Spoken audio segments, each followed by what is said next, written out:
Hey boys and girls, it's Tucker. I just wanted to pop in really quick and apologize for not posting this episode last Thursday like I was supposed to. I don't really have an excuse, but sorry. I'd also like to mention that we are taking a hiatus for a bit, not sure how long, but I think the pod's going to be better when it comes back. We'll be working hard behind the scenes to make the pod everything it can be and more. Okay, that's all I've got. Happy New Year and enjoy the show.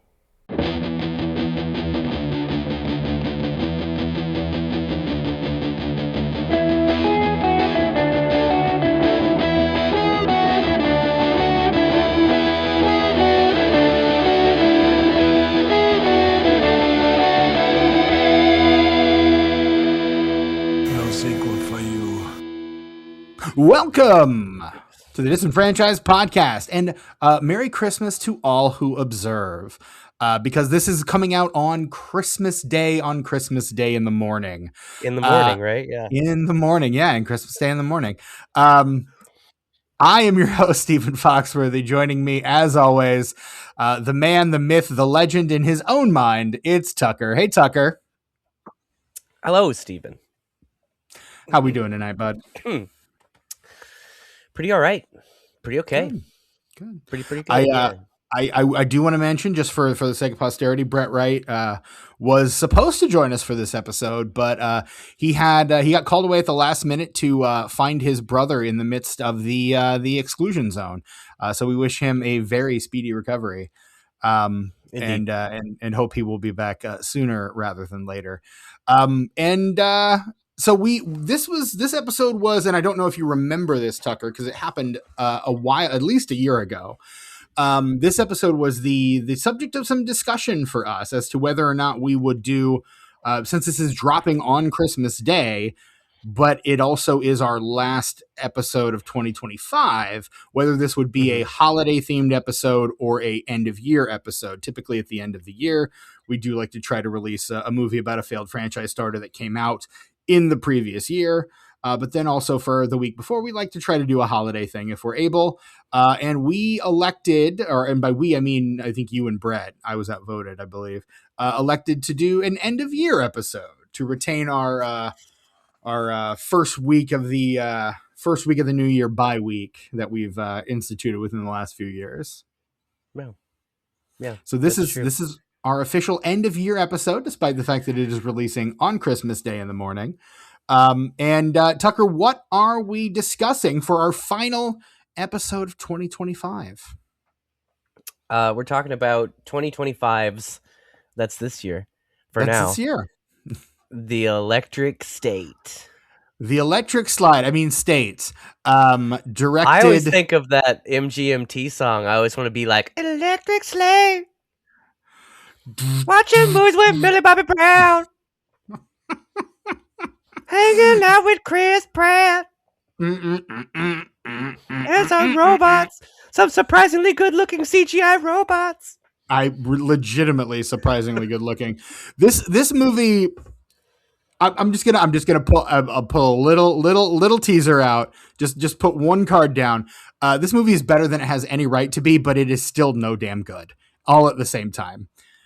Somehow better and worse. There you go. Than I expected it to be. Honestly, yeah. Ridiculous. This movie, directed by Joe and Anthony Russo, written by Christopher Marcus and Stephen McFeely.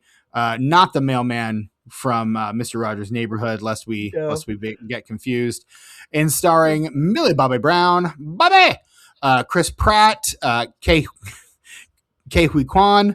Jason Alexander, Giancarlo Esposito, Stanley Tucci, Woody Norman, Marin Hinkle, Michael Trucco, Rahul Kohli, Holly Hunter, Pat Harrison, and featuring the voice talents of Anthony Mackie, Woody Harrelson, Jenny Slate, Alan Tudyk, Brian Cox, Hank Azaria, Coleman Domingo, Rob Gronkowski, yes, that Rob Gronkowski, Jordan Black, Billy Gardell, and Joe Russo as Skeevy Bot.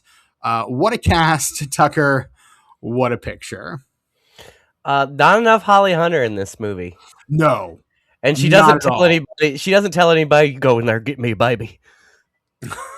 She doesn't tell anybody that in this movie, unfortunately. Nor does she tell anyone to stop pissing in a jar and calling it Grandma Sweet Tea. Also, if I could Attention must be mention paid. Tucci Gang, Tucci Gang, Tucci Gang, Tucci Gang, Tucci Gang, Tucci Gang, Tucci Gang. Oh, we're gonna Yeah. get into the Tucci of it all, my friend. The Tooch of it all, I believe is what you meant to say. Oh, this movie has a little bit more than a touch of the Tooch. We're Tooching it up in this. Touch of the Tooch is a blank checkism from the Blank Check podcast. Oh man. We like a touch of the Tooch. So I cannot claim that as my own joke. Too bad. It's a good joke though, and a good joke is a good joke regardless of who originated it. But yeah, this movie is this to call this cast stacked is like an insult to pancakes. Like it is such an incredibly dense cast. And I have to imagine that is all on the backs of the Russo brothers as the filmmakers, as the directors here. I'm just gonna say it. I tend to find the Russo brothers competent at best when it comes to their filmmaking style. I typically do not care for them. I do not consider them auteurs. They're popcorn directors at best. They are proficient, but not much else. I would not call them good directors, but they are competent. I don't think that they're I agree with you, but I do think that there are certain kinds of films that lend themselves to their directing style, if you can call it that. And this is that kind of movie. And if this had a better script, it would be pretty good. That's why like stuff like Endgame, like it still hits so hard because that had a good script. You know, and they did the things they needed to do. They are technically proficient. Like they know how to make a movie. They know how to make movies. They know how to make them look good. It's just not much else to it. But then you get something like those Marvel movies. There's just from, I don't know. That's the thing about comparing this to something like Endgame is like you bring the Russo brothers in when you bring a lot of other threads together.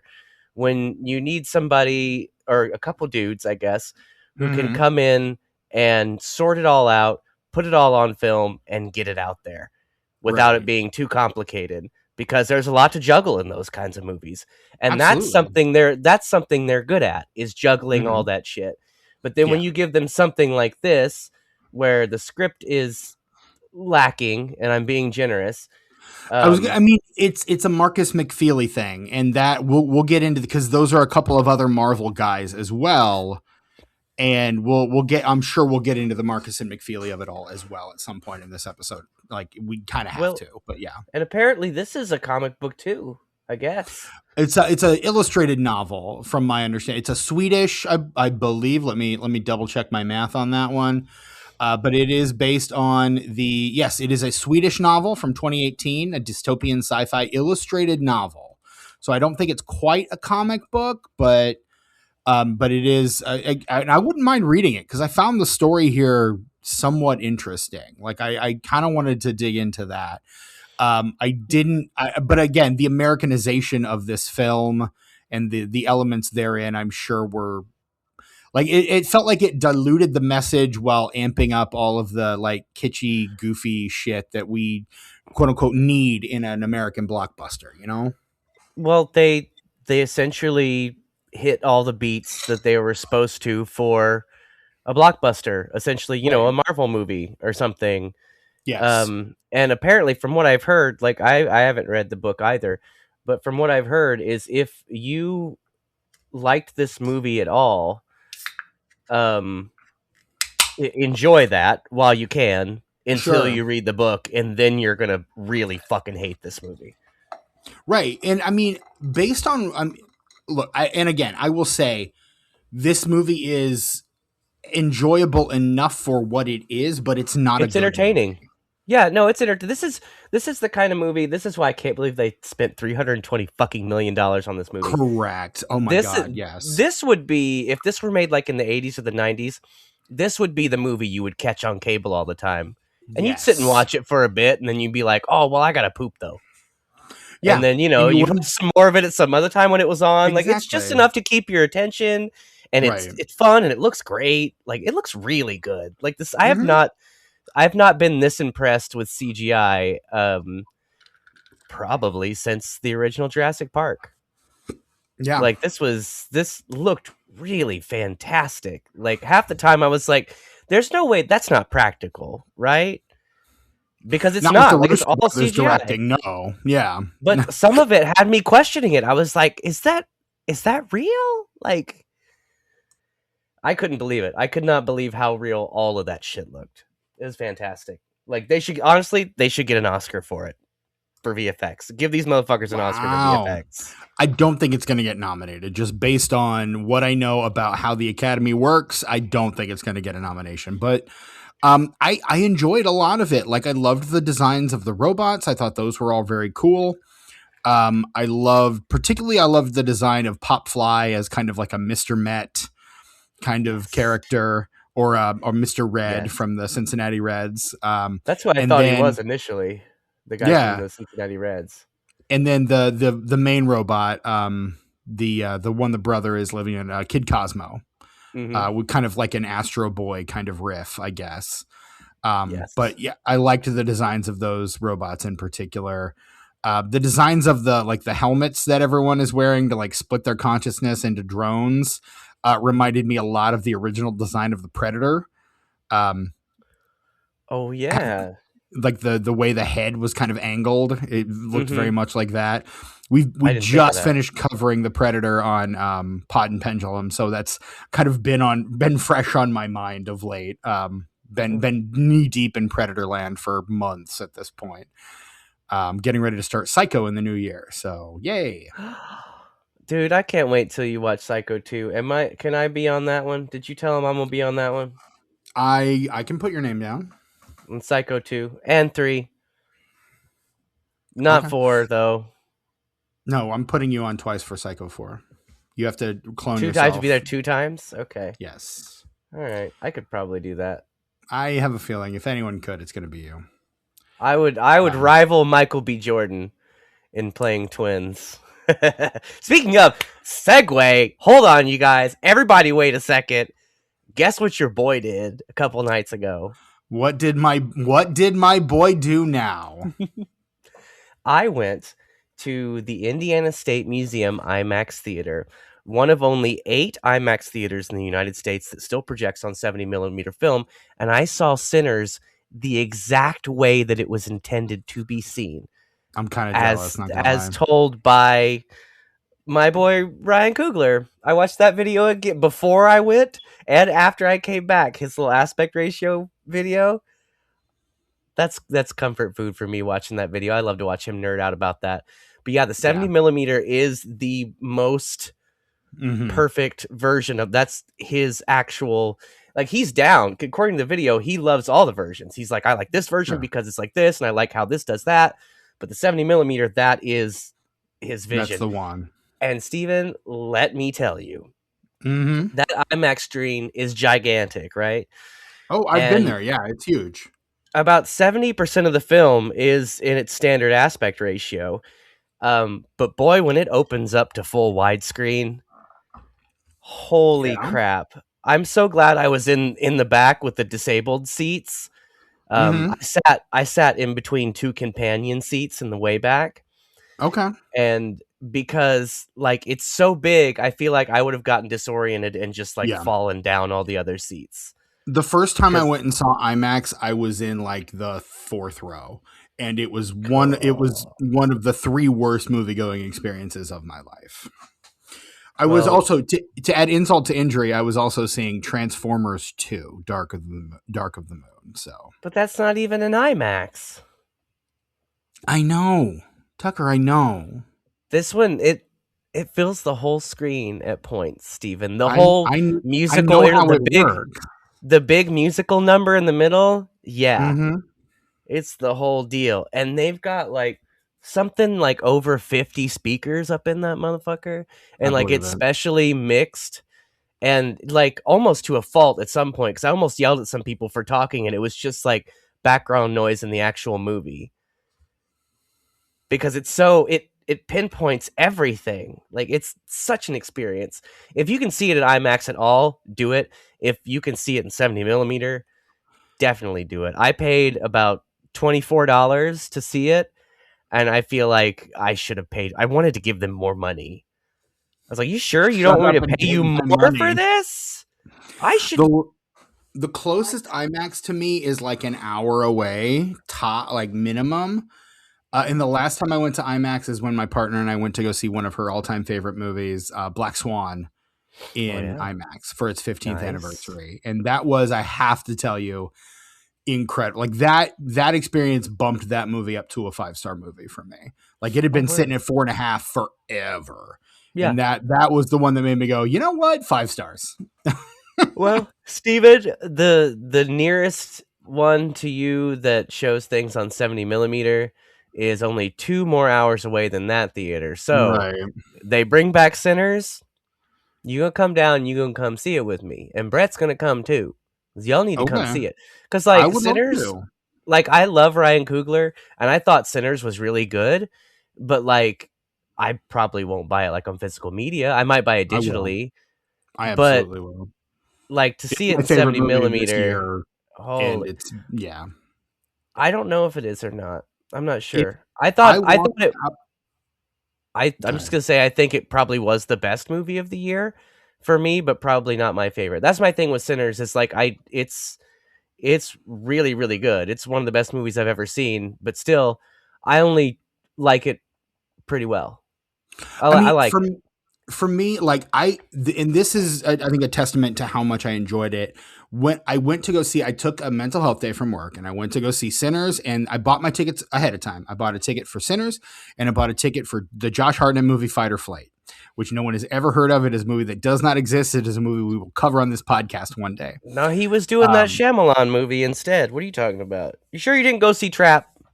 I am definitely sure. I have seen Trap Okay. 3 times since it Oh, came out. Once in I like theaters. that one. That's a good one. Love Trap. Trap is fun. I love Trap quite a bit. So much fun. But no, I saw, it's a Josh Hart. It's basically, what if John Wick was on drugs and on a plane? Oh, That is Fight or Flight. nice. I like that. Um, yeah, it's pretty. It's a fun premise. It's a fun movie. I mean, there's just not a lot there. When I walked out of Sinners, I regretted buying the ticket to the Josh Hartnett movie because Mhm. I wanted to go see Sinners again immediately, and that Yeah. never happens for me.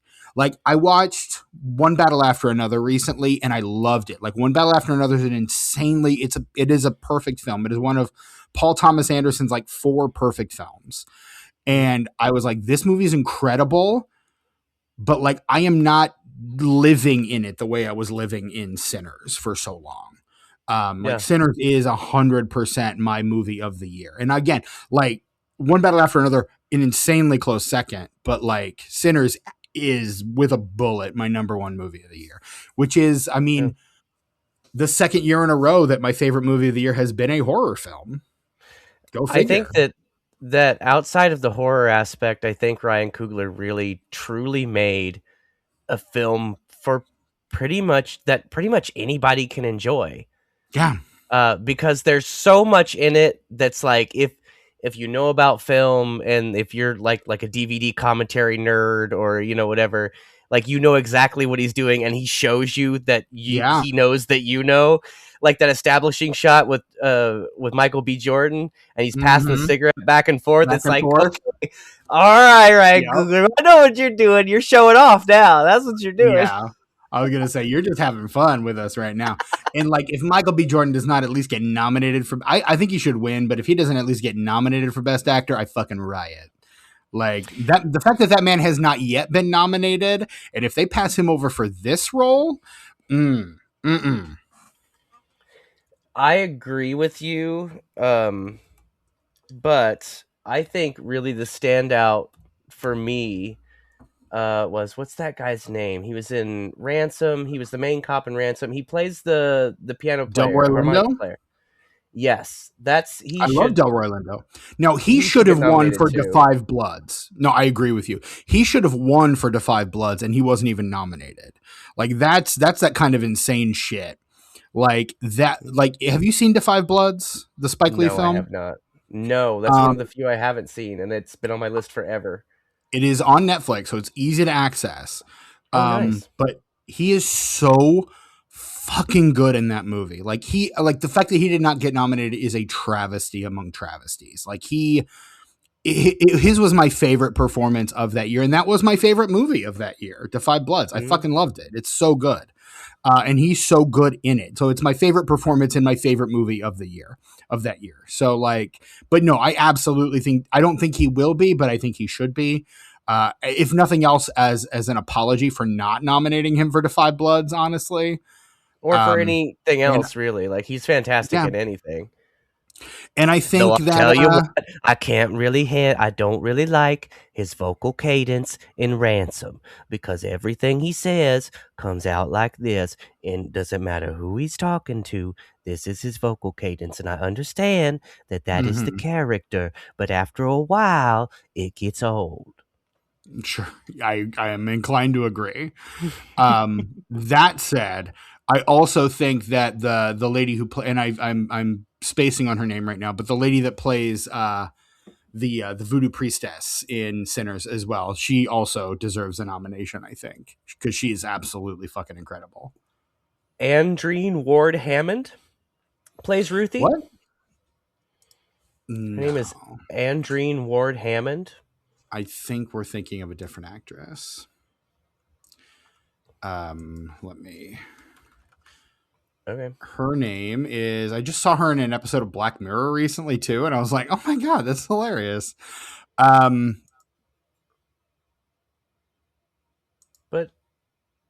no, what is her character's name? Hang on.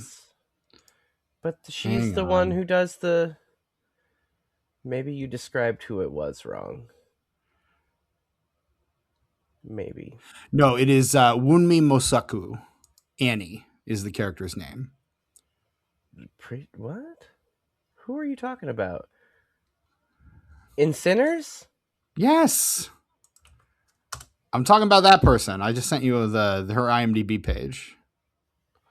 What the fuck? Wait, what? Who was she in that?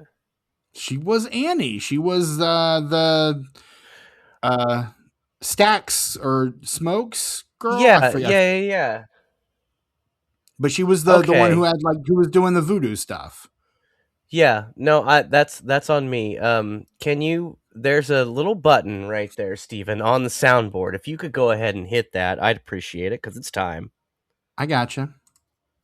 I was wrong. There it is. There it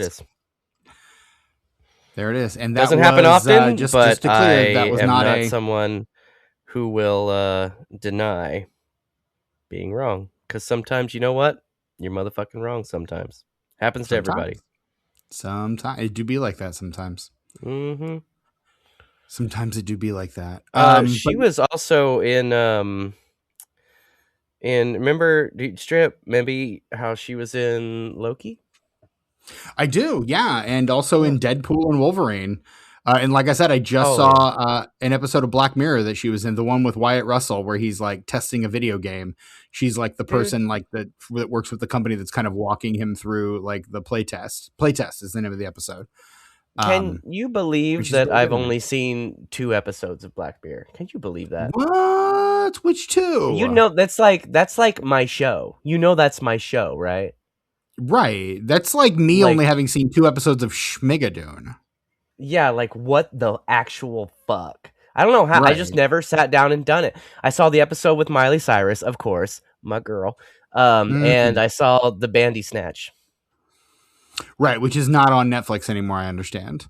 That is a really fun show. I did too. I watched it like 3 times because I wanted to try to play as many different permutations of it as I could. And it's fun. It's really good. It's a really good show. That said, no,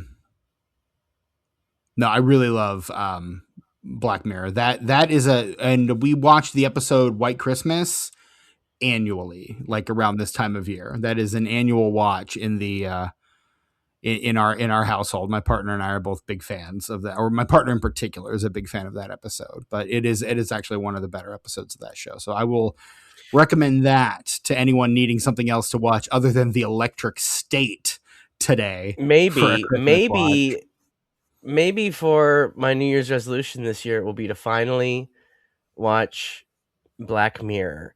Now, how we got on this tangent was we were saying that I said that the Electric State should win an Oscar for its VFX, Right, and which then you I said started it talking probably about won't. Michael B. Jordan. Yeah, but I wish Correct. it would, because everybody who worked on the visual effects on this film should be very proud of themselves. It's kind of the antithesis of the Marvel thing, where so often the Marvel films they They like don't. hold off They're on the visual effects in order yeah. to, or like they'll like rush them so they end up looking really shitty, and then they'll like try to quote unquote fix them for Disney Plus to varying degrees of success. Mm-hmm. Like it's just kind of it's just kind of a bad move, honestly. And this, it seems like Netflix actually gave them the time and the money to do the visual effects and to make them look legitimately pretty good, because again, knowing the way that the Russos work coming out of the Marvel camp, there's a lot of green screens. This was probably filmed for the cheap at some studios in Georgia. Like this was, yeah. As This is. and so much of that money was poured back into the effects then. We were talking about how the Russo brothers are fine, like they do their thing and that's fine. I Right. think now that we've discussed this, I think that their strength is green screen and eye lines. Like I never don't believe that a human character is talking to a CGI character. So the two things Mhm. that those guys do really well is green slash blue screen shit, and Mhm. I guess eye lines kind of fall under that too. I mean, they do. Like we've come a long way from like the Phantom Menace, Yeah. where you can tell like Liam Neeson is just looking into thin air. It's very clear. And we talked on our Who Framed Roger Rabbit episode with a friend of the show, Michelle Egan, about like the genius of Bob Hoskins in that movie is that he could stop his eyes right in front of him to make you believe he was looking at a physical person, even though Mhm. there was legitimately nothing there. Like he was able to Yeah. stop his eyes prior to like whatever was back there. So it didn't look like he was looking through something. And we'll get to this whenever we talk about Cool World on this podcast as well, because Oh, I can't Brad wait. Pitt is clearly looking at nothing through most Yeah, of that he's not movie. good at it in that movie. No. Well, and again, this is like baby Brad Pitt. This is like Brad Mhm. Pitt pre-stardom. So like again, this is like an It's early, like maybe I think the only thing he had done prior to that is probably Thelma and it's like Thelma Louise, and maybe. Louise, yeah. Well, I mean, Yeah, he'd done a few things. He was in a few things, but I mean, he's no George Clooney with his back catalog of B movies, but he did some sure. Who things. is? Which, Speaking of hey, Clooney, definitely getting nominated for Jake Kelly this year. speaking of Clooney, where do you have any idea, Steven, where Return of the Killer Tomatoes is on the straight up list? It's not on there, I don't think. Oh, I'm gonna need you to bump it all the way up to whatever the next one is. What's it bumping out? That I'm sure it's bumping Tell me out. it's Daddy and Them. Tell me it's No, Daddy and Them. it's either Daddy of Them or 7 degrees or 6 degrees of separation. The two It's that always have been those two. bumped more than anything else. We'll Because get to them. you initially were like, that's the best one. Well, I floated the idea of having that as one of our horror straight ups, and you were like, nah, it's not horror enough. It's So not. No, it's you not.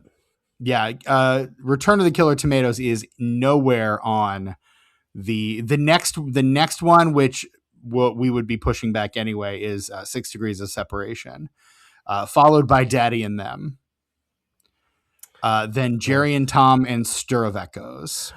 Oh, Jerry and Tom. Oh, I forgot about that one. That's another one of those good like, Pulp Fiction hits. So all the scripts that were in any way similar to it were greenlit. Right, greenlit, regardless of whether or That's not they understood the assignment. Way of And the then Gun is my favorite one of those. The fact that that got made is just insane. Christopher McQuarrie, that's the Yeah, writer dude. of The Usual Suspects, Mhm. directed by He Who Must Not Be Named. Yep. And then into 2021, we have Waking Life and Deranged. So that's Oh, kind of where fuck we are yeah, right dude. now. Yeah, well, throw Return of the Killer Tomatoes on there somewhere. Surprise me. Okay. Roll a All die. right. Roll a die. Throw it in there somewhere. September 2027 it is. Yes. I want to watch it now, though. Tucker, there's nothing stopping you from watching it right now.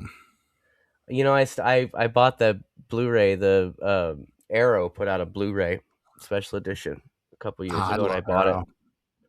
And I still What a haven't label. watched it. And now I can't watch it because it's in MF in storage. So I'll have to stream it somewhere. I don't even know where it's streaming. Well, It's gotta that be I can streaming find out somewhere. for you. I would hope I'm already so. on it. Too late. LOL. You have to talk so that it's not a boring podcast while I look this up. I mean, what again, Tucker? It's usually a boring podcast, regardless of whether one of us is looking shit up. Like, let's be real clear here. Yeah, I guess I'd probably have to. I'll just go ahead and buy it right now on digital. That sounds about right. So it's there for us. You're still signed into my Vudu, right, Steven? I believe so. I think you got me signed in recently. Nice. Because for the longest time I had been kicked out. That's too bad, dude. Well, you got to get back into that if you're not, because I keep buying movies that I know I'm going to watch at some point. Like Alice Doesn't Live Here Anymore. And she doesn't, though. That is true. Alice does not live here anymore. Hey, that's what I heard. I'm just saying that she doesn't live here anymore. Don't get mad at me. Willard, Love and Mercy, 8 Heads in a Duffel Bag. When did I buy that? I don't know. Doesn't matter. It was probably on sale. I mean, but we do stand Joe Pesci. Let's be clear. Let's be very clear on this point.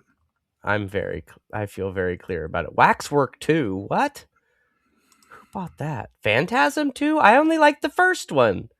Yeah, but Phantasm 2 is the one that's like impossible to find.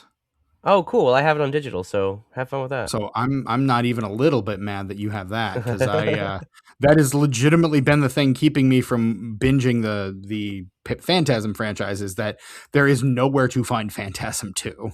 Like, I can find 1, 3, 4, 5, but I cannot find 2. I have 2 and Ravager on my Vudu, so. Okay. Well, and again, I should be able to find 3 and 4 relatively easily, so that's non-issue. Now I just need to talk my partner into watching the Phantasm franchise with me.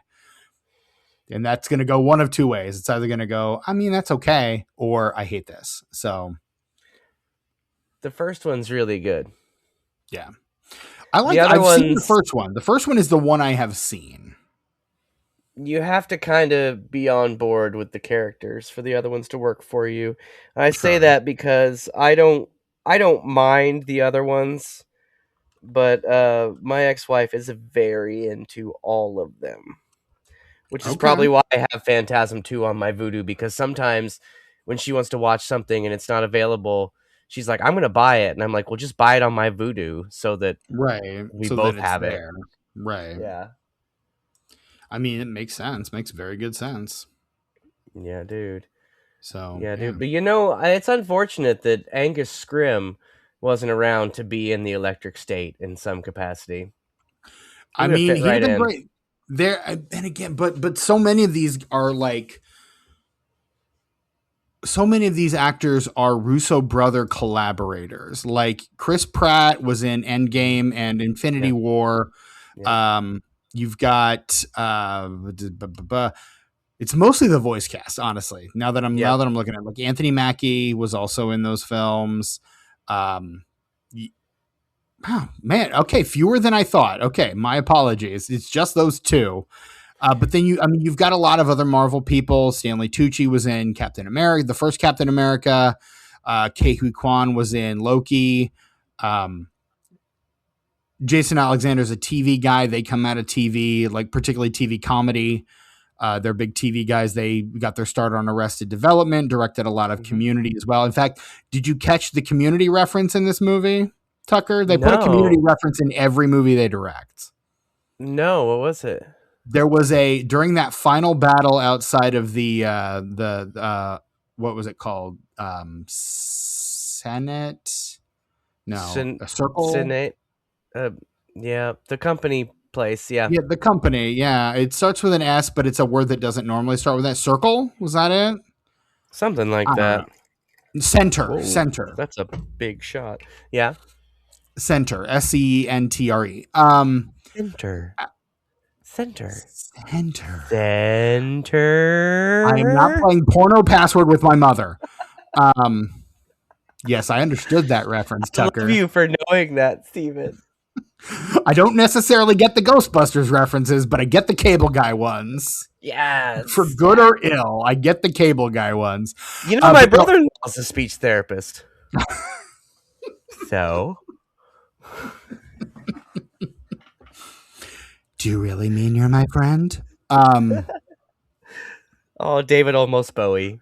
Getting in all kinds of trouble at the end of that movie. Oh, my God. Sure, buddy!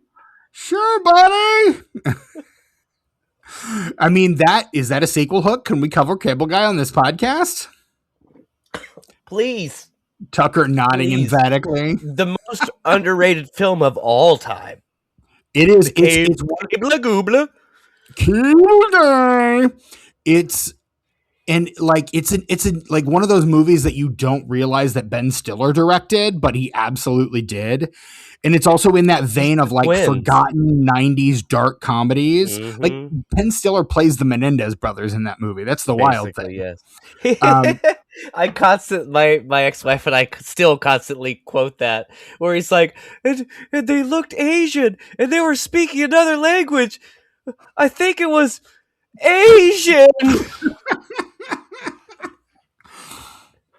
And an early Jack Black role as well, like wasted in that movie, but still he was 100%. Yeah. Early Owen Wilson as well. Right. What's going on with the chicken, man? Have the eggs had a chance to hatch yet? Why don't you go check on that, my friend? Wow. But yeah, I don't know what I was saying about the electric state. When anybody asks me about the weather anywhere that I live, because I've lived a lot of places. You've lived all over the place, yeah. I say the winters are surprisingly mild.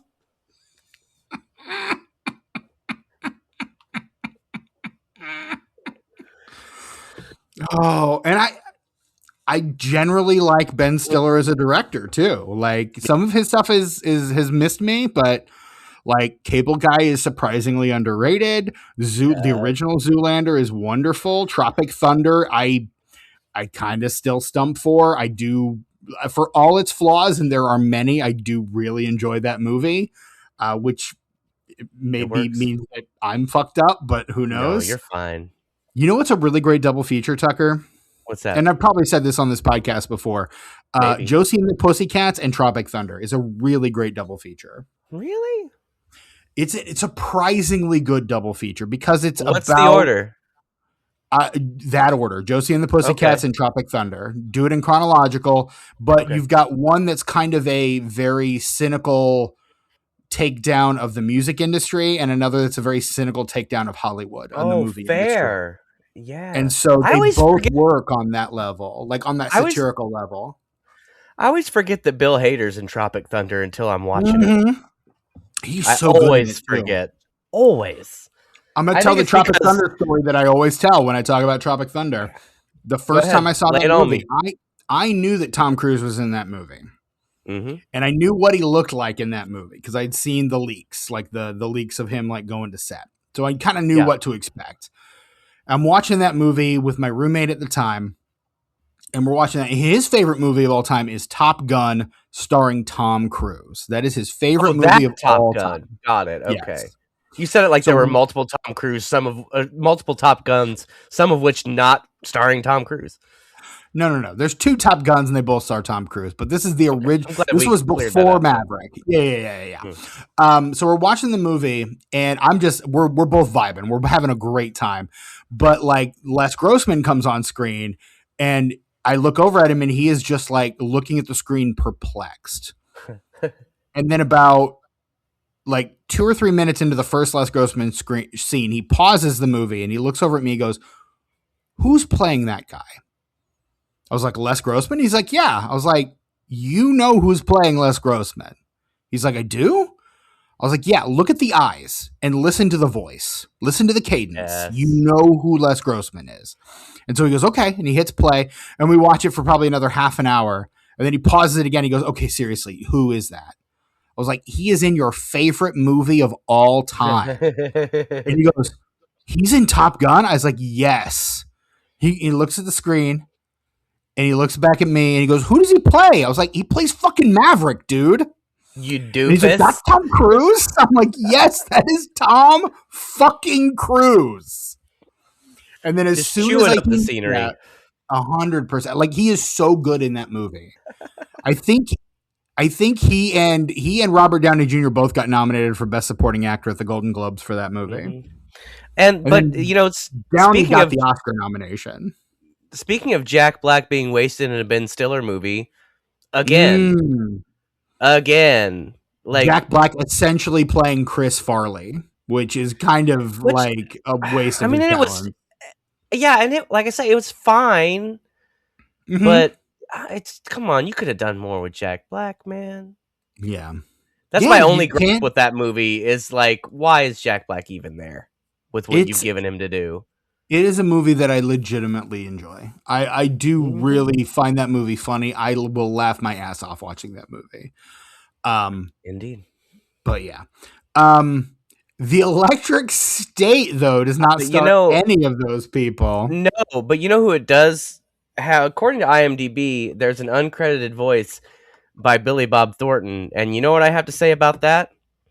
I Tell say that well, that's fucking cool. That's all I wanted to say about it, really. I was gonna say that's kind of your Billy Bob go to. Like, who does he play in this? I did not clock him at all. It says voice uncredited. but Go like get doesn't his give. Kangol hat. Mm-hmm. He sure do like them French fried taters. Mm-hmm. Yeah, there he is. Billy Bob Thornton, voice uncredited, does not give a character like at all. The way you talk. I like the way you talk, Steven. And then that's that little boy in Sling Blade is the main character in Fast and the Furious 3, your favorite series of films.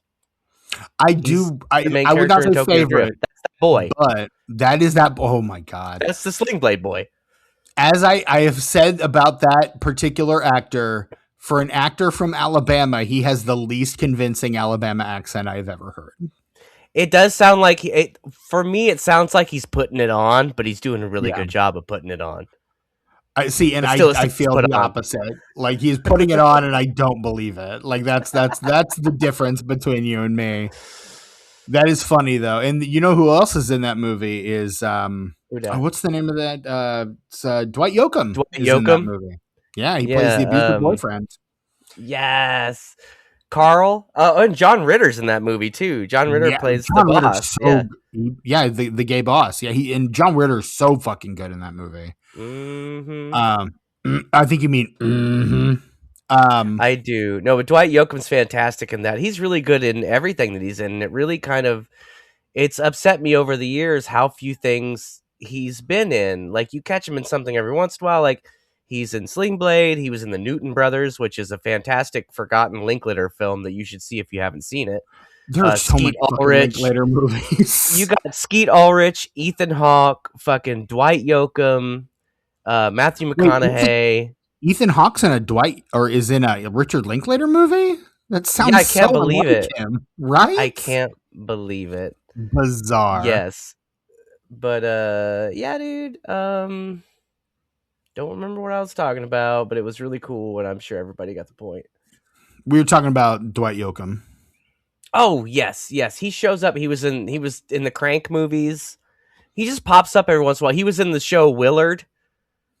Or Wilfred, sorry, not Willard. Wilfred, I was going to say there was a show based on. Yes, I know what Wilfred is. Yeah, he was the only other person who saw Wilfred as a guy in a dog suit, and there was a whole thing. Like, Dwight Yoakam just shows up, and like, he doesn't show up often, but he does, and he's there, and we're all happy for it. The last thing he did was the 2021 Clint Eastwood movie Cry Macho. which tracks, but that's too bad because I'd love to see him in more stuff because he is. I've never ever seen a bad Dwight Yoakam performance. You know what he's in that I absolutely fucking love, What's Tucker? that, Steven? 2017 Steven Soderbergh film Logan Lucky. He plays the Oh yeah, I didn't see warden that. of the prison. I Oh, totally believe Tucker, it. I haven't seen that. you would fucking love Logan Lucky. Oh, word? You would love. It's about a group of rednecks that try to rob a NASCAR stadium on race day. And it's got a fucking amazing. It's Channing Tatum's your lead. You've got Katie Mm-hmm. Holmes as his ex-wife. You've got Adam Driver as his one-armed brother. Hilary Oh, Daniel Swank as Craig the in that FBI motherfucker? agent. Daniel Craig as the demolitions expert that Seth they break out of MacFarlane. prison as a fucking NASCAR driver. It's I so love that. fucking good, Tucker. It's so good. I hate to. I Watch hate. watch Logan Lucky. Do yourself a favor and watch Logan Lucky. I hate to rabbit trail a rabbit trail a rabbit trail, but No, you it's don't. my relationship with Seth MacFarlane is so weird because about 70% of his creative output I'm just not interested in at all. But I I understand. love that man. I love Sure. that man. He is fantastic. Like My I would love partner's to a just big hang out fan with of that his. guy. Love to Sure. hang out with that guy. Family Guy, no interest. American Dad, no Yeah. interest. None of Yeah. that shit. The Orville, yes, sign me up. Okay. His jazz records, please. Mm-hmm. Please. And anytime he's kind of like Tyler Perry in that way, though I don't have that same relationship with Tyler Perry. But in this Sure. specific way, it's like when he's outside of like the normal thing he does, I love to see that. That's why I love to see Tyler Perry in the Star Trek movie, the first Star Trek reboot movie. Like I love seeing him outside of the thing that he's famous for. And that's why I have to see this movie now because Seth MacFarlane Tucker. is in a not Seth MacFarlane movie. Tucker. What? Speaking of Tyler Perry, have you seen David Fincher's Gone Girl? Yeah. That is Oh my yeah. favorite That's the Tyler best Perry Tyler Perry. performance Yes. of all Oh, time. fuck He is yes. so fucking He's good. good. In that.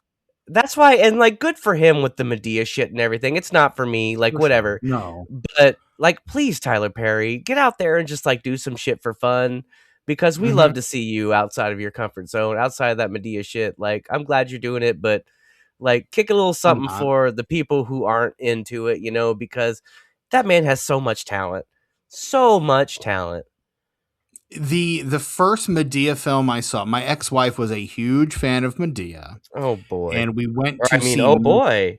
Right. We went to see Medea's Witness Protection in theaters, Tucker. In Oh, theaters, boy. we saw that Oh, movie. God. I'm so sorry, Steven. I leaned over to make a joke about at one point during the movie, and I was just trying to find anything to latch onto because again, yeah. At one point, I made a joke about how I thought it was funny that Eugene Levy and Denise Richards produced, like who I thought was the kid from the Modern Family. It wasn't. It was a different kid. But I was like it's funny that those two made that kid. And she's like, you can just leave. And I was like, oh shit. Okay, I guess I'm not saying another word for the rest of this movie. I mean, some people are pretty serious about the shit that they like. I And seem to exclusively date people who are very serious about the shit that they like and the shit that they don't. I don't think it's a specific personality trait. I think we all kind of have shit that we're precious about. Like, I try not to be about most things, but every once in a while I'll catch myself being precious about something. And, like, I just have to take a step back and be like, dude, it's not that deep. Like, calm the fuck down. To say it to myself and be like, calm the fuck down, dude. It's not that deep. If someone comes up to me and says, I fucking hate gremlins, I'm like, I mean, you're wrong, but that's fine. You can hold that opinion. But I don't here. I'm not going to argue with them about it. I'm not going to try to convince them otherwise.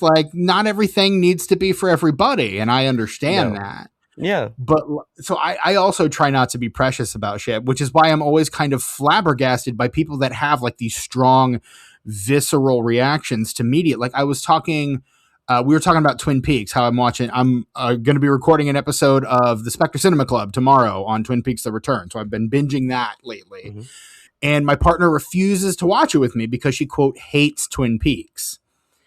And like we were talking about it earlier today, and she was just like, it makes me feel sick. Like no one's acting like a real person. Everyone's acting like they're acting like a person rather than acting like a person. And like is it this 80s shit that I don't understand? Like, because I didn't watch a lot of TV in the 80s.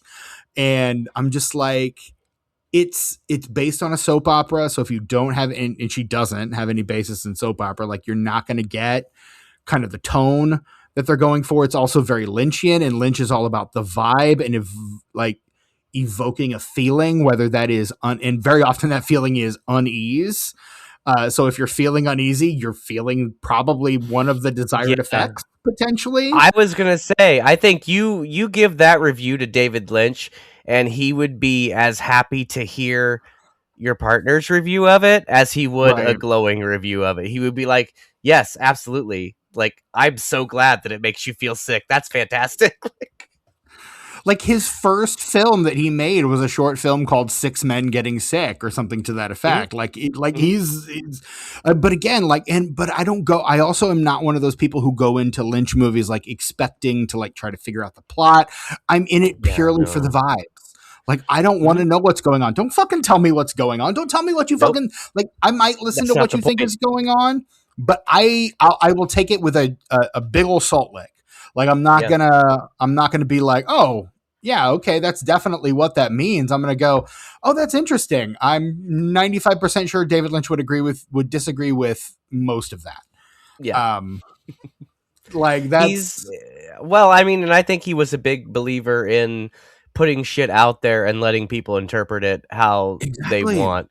And I feel like he's stuff intentionally abstract for that reason. And he's doing that. He did that, R.I.P. to an extent.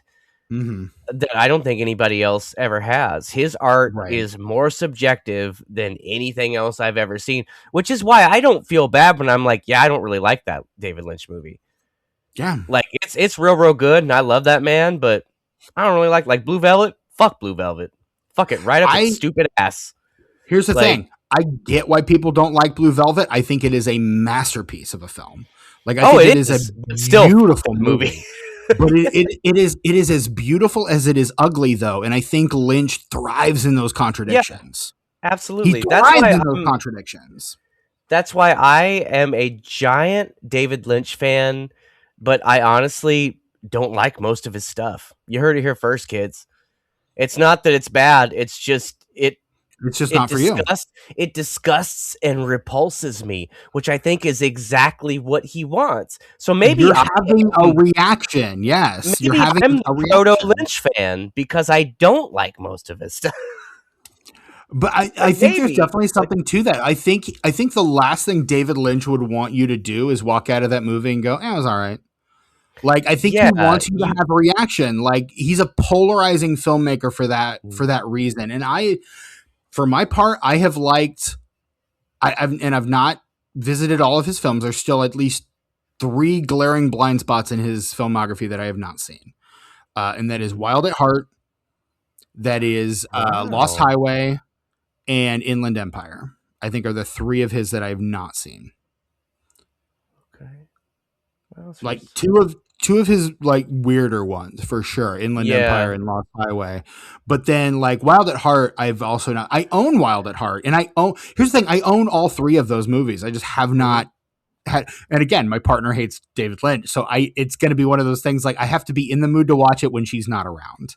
It's going to be when I end up watching that shit. Yeah. And Lost Highway, honestly, I think is probably outside of like the Straight Story is probably his most accessible film. Oh, because that's interesting you say that, because Straight Story was a pivot in response to Lost Highway when people saying, oh, he's gone too far off his own ass. No, Lost Highway was the one that Straight Story. Like Lost Highway was not just like a film nerd movie like all of his other movies that he had put out to that point. It was like it was a pretty big deal. Like people, like non Lynch fan people went to see it. Like I think it did pretty well. If I'm maybe it was just my group of friends. I don't know, but it seemed I like it was think kind of a big deal there for a while.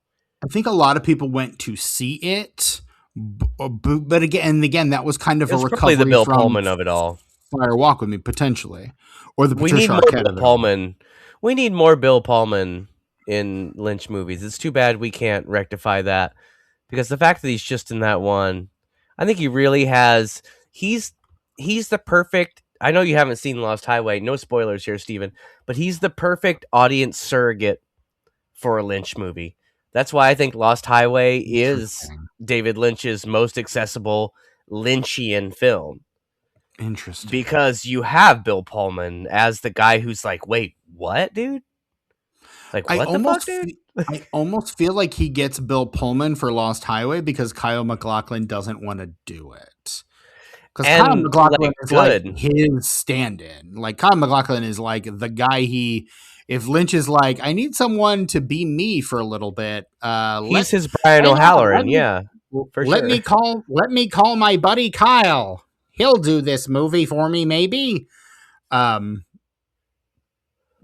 I love that our Electric State episode is 95% just us talking about David Lynch. And that's too bad too. Well, no, it's not too bad because we said what was important. The VFX in this movie are fantastic. The cast is insane, but ultimately it's fine. You watch it. It's on cable. I'd spend a few minutes with it. I might watch the whole thing with it if I were flipping channels. The But to like, Arrested Development purposefully reference, watch it, Tucker. like, oh please, That was the tangent we were on that got completely derailed. no, it was Community. Community. No. It's because they put the Arrested Development pilot was the first thing one of the first things they directed. So they put an Uh-huh. Arrested Development reference in every movie they do. Okay, Like but you said Community last time, so is it also no, Community? Do they do both? no. They directed on Community, but like they Yeah. put Arrested Development references in everything. Okay. Like in Captain Michael, America: look Civil at War. Banner. Look They at said that Banner, in the Michael. movie. No, Okay.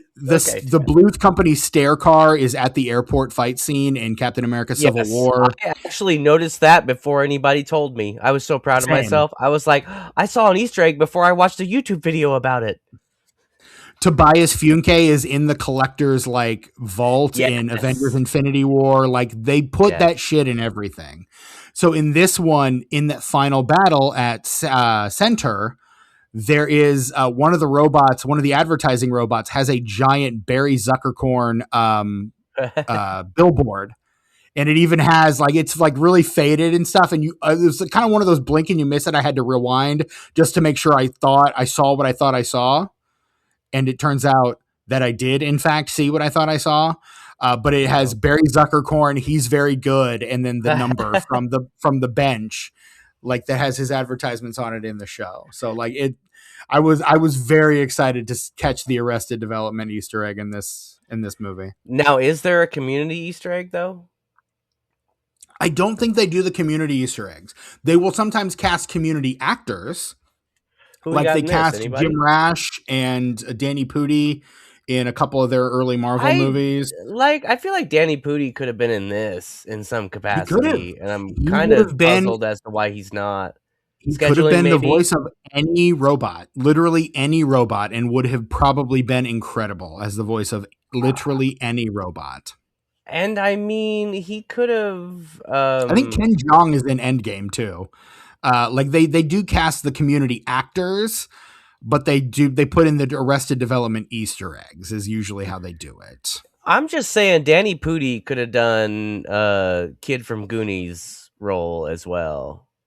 Like he could have done that. Corey That could have been a Feldman. Danny Pudi. No, the kid from Goonies that's in this. Hey, I don't want to mispronounce his name. Is why I'm dancing around it. Ke Huy Quan. Yeah, you did it, Steven. Good job. Academy Award winner Ke Huy Quan. Yeah, dude. I'm just saying, Danny Pudi could have done that. Like, you could have swapped him. Honestly, no disrespect to your boy, but like, No, I'm and just I saying. mean, this has been a great year for Ke Huy Quan doing really bad movies. And because I'm into that. he Get does that money. this and he does Love Hurts. Have you heard anything about Love Hurts? I prefer the Jan and Dean version, if that helps. I'm sure. Um, but no, I mean, Nazareth for me, but sure. Well, that's the one most people know, and it's good. But you should check out the Jan and Dean version, Steven. Okay, maybe I will. You don't know. It's good. You don't know my life. You know Jan and Dean, like little old lady Of from course I Pasadena know. type shit. Yes. You'll never come They got back them from Dead harmonies Man's Curve. going. 100%. Yes. I know Jan and Dean. Oh, I yeah. grew up Okay. on oldies radio. Like, please, Fuck let's. yes. Steven, I wish we lived closer because we would have 45 parties all the time because We I have probably. at least 200 45 RPM singles of basically all the really good shit from the 50s through the 70s. Nice. And we'd have a good time, I tell you what. I don't doubt it at I all. tell you what. Oh, there he is. Ke Huy Quan. So yeah, he does this and Love Hurts this year. And Love Hurts, I got to tell you, not a good movie. Now I will tell you, he is a voice in one episode of The White Lotus, and he is great in that. But he's also in Zootopia 2 this year. He's plays Gary Oh, D. Snake, who is that's I'm cool. guessing the snake character that's on all the posters. I guess. But yeah, I haven't seen a poster of that. but yeah, no, there's a snake. Like if you see Zootopia 2, the 2 is most of the time depicted by a snake, and I'm guessing that snake is played by Ke Huy Quan. But yeah, no, love Ke Huy Quan. Glad he has his Oscar. Could not have gone to a more deserving guy for a more deserving performance. I love him in Everything Everywhere All at Once. But the Russos produced Everything Everywhere All at Once, so that's And how they what a get Quan for this movie.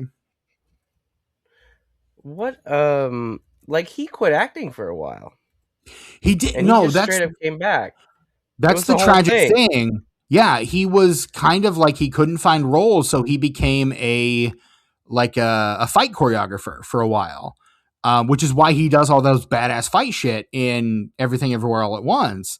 But that movie kind of brings him back, and like he was at a point where he's just like, I might need to just be done with Hollywood. Like, there's nothing else here for me. And he had been in I was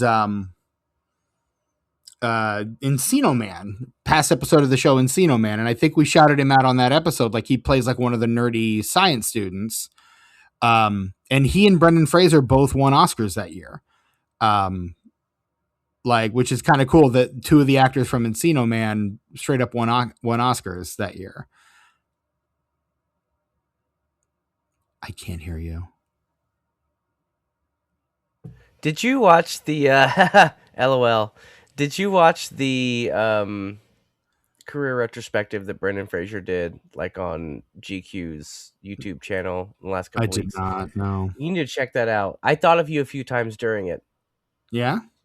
Yeah, you should check it out. And he does talk about Encino Man favorably. He talks about everything favorably. That's another dude. Yeah. I'd love to hang out with that guy. He's just such a sweet dude. I would absolutely just like love to grab a beer with or a coffee with him and just like hang out and just listen to him tell stories. Honestly, like if I ever meet like any of these famous people like out in the wild, I really just want them to tell me stories. Like just tell me the stories of these like people that you knew. Like I was thinking about it while watching Twin Peaks: A Return today. I was like, if I ever meet Laura Dern, I'm just going to be like, tell me all about David Lynch, please and thank you. Like, please and thank you. Tell me all about David Lynch because I want to know. But or in the same with Naomi Watts. Like I would be flirting hardcore with Naomi Watts because she is beautiful. But like I'd also be like, tell me all about David Lynch though. He was the one that convinced her to do the Peter Jackson King Kong, right? I guess no. What? When he was in, when she was offered King Kong, and she was like, "Should I do it?" And she called David Lynch. Are you going to do the voice? You're going to do the voice, aren't you? Fucking A, I'm going to do the voice. And yeah, he okay, says, do the voice. Okay, go. He says, "Naomi, anyone who is held in the hand of King Kong is a star for life." That was good. That was good. Thank you. You've seen The Fabelmans by now, right? Like you saw him as John No, Ford, I right? You own it, fucking piece of shit. but I You got love that you 4K too, The buddy. Fabelmans, homie? You I got got that that shit? fucking 4K. You Well, I fucking got I that got that too. 4K. I got Yes. that too. But I based think it on was a my Kino Lorber enjoyment, sale. viewing and enjoyment of it, not. I mean, I had seen it. Is the thing, Steven, watch it, man. I'm gonna. Your gal would like it. Come on, pop it You think on. so? Michelle You think Williams, so? holy shit. Paul Dano, I mean, I love amazing. unlike Quentin Tarantino, I do love Paul Dano. So Right, Seth Rogen, he pops in for a bit and he's fantastic. yeah, And what's the guy? Oh gosh, I'm so mad I can't think of his name. Richard. Kind. Um, yes, he I pops in love for a Richard bit. Kind. He pops in for a bit, and he is I delightful, Steven. I feel like any movie about a Jewish family needs to have Richard Kind in it. Between Oh, A Serious Man and The Fabelmans, like I just want Richard Kind to pop up in all Jewish family stories from here to eternity. Richard Kind is peak Jewish uncle in The Fabelmans, Yes. Steven. Watch it Also, immediately after this recording, please. okay, I can't. I've got so much Twin Peaks to watch.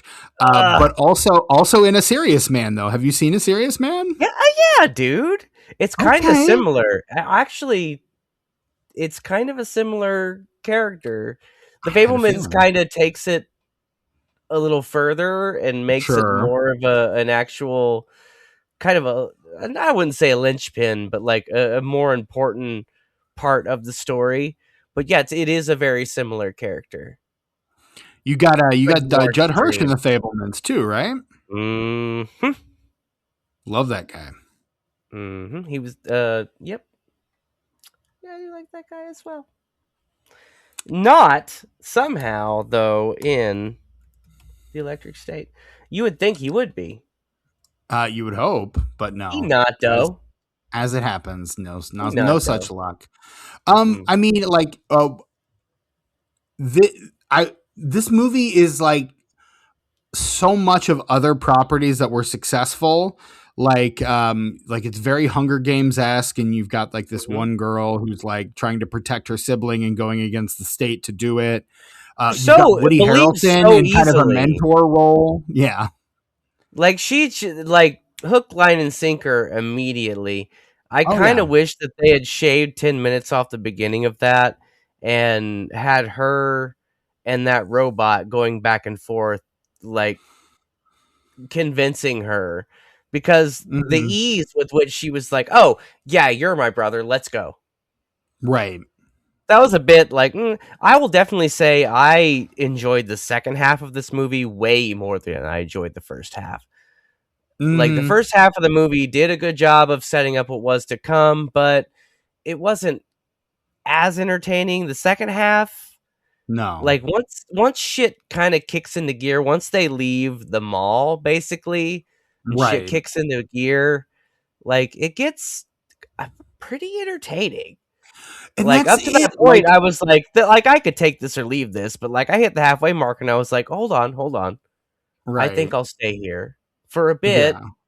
see what happens. You know? It's entertaining, but it still never gets good. That's No, the you're thing right. that You're right. like really perplexes me is like there's a part of this I'm engaged, like part of my like childhood nostalgia brain is like really excited by this and enjoys this quite a bit. But like objectively, like looking at this kind of from outside myself, this thing is kind of a nothing burger and it's Yeah. kind of a bummer. Yeah, it's too bad because it does have some good messaging, but the messaging is it's so heavy-handed and it doesn't feel like a natural part of the story. It feels disconnected. Right. Like, which is weird because Yeah. the whole story is kind of a social commentary. It is. And it's also So, weirdly pro AI. yeah, like I was kind of struggling with that at the end. Like they won Was me over, but at too. the same time I was like, yeah, but also no. But Kill and them see robots. the Russo brothers are the guys that are like, we could make a fully AI movie. And I'm like, fuck you. Don't you Oh. fucking dare, you assholes. Like that is a big no, thank you. But the whole Mm-hmm. time, like all the the robots going, "Don't we deserve to live?" And I'm sitting there going, "Is this movie pro AI? Like, is this movie wanting me to like Nope. AI?" Here's how you do it. Here's how you live with AI, Steven. AI should be treated like hip hop in the 90s. It's all sampling. So, like AI, it's got to leave a trail as to where the influences are to what it outputs. Mhm. So, all of the influences that it pulls, Output. it has to be cleared like a sample for a hip hop song, Sure. right? Like the way that usually works is like the person who has the rights to the original song that's being sampled gets a percentage of however much that Mhm. song makes. Right. Uh, for example, the what's the Fatboy Slim song with the Christopher Walken video? What's that called? Weapon of choice. Yes, that song has so many samples in it that Fatboy Slim didn't make any money on that because all Right. the percentages went to the samples.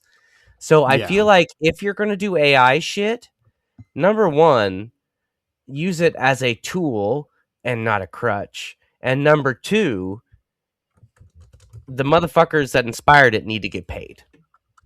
That's the Correct. only way I'm going to be cool with it at all. And that's never going to happen. So I'm never going to be cool with it. Right. Yeah, no, I'm inclined to agree with you. But and yeah, I'm kind of not okay with AI at all, just because of how unethical the whole thing is on the face of it. Um, and also like as someone who is artistic, who will never make money off of his artistic endeavors, like it's kind of frustrating that now there are like people who will get rich off of doing literally nothing, and passing it off as art. And it's getting harder to like discover too. Like there are times when I'm like scrolling on TikTok and I'm like, this is kind of funny. And then I'm like, oh no, wait, like it's fucking AI. Like it used to be pretty easy to Hmm. spot and it's gotten more difficult. So yeah, That's true. that is true though. It's It true. do be like that sometimes. Yup. More often than Yep. you know. More often than not. But yeah, like this, like the whole like pro robot thing, there was a part of me that's going like, are they trying to convince me that AI is good, comma, actually? Um, and I'm just kind of like, I don't like that. And again, knowing what I know about the Russos and their kind of attitudes toward that, it was not difficult for me to believe that this movie was trying to convince me that AI good, No, actually. it didn't. It didn't bother me in this movie because I liked the robots. Like the robots were not trying to like take over. The robots just wanted to be recognized as sentient beings. Right. So like, and that kind of hits with anybody, like you wouldn't want to be, pushed aside and said, "Hey, you're not a human being. You're just this thing we use, but they're sentient." So Exactly. like in the context of the story is what I'm saying. In the context of the Sure. story, I didn't have a problem with it because I like Having those just robots. having just watched Predator Badlands though, Still recently haven't for the seen it. Pod and the Pendulum, it's good. It's very good.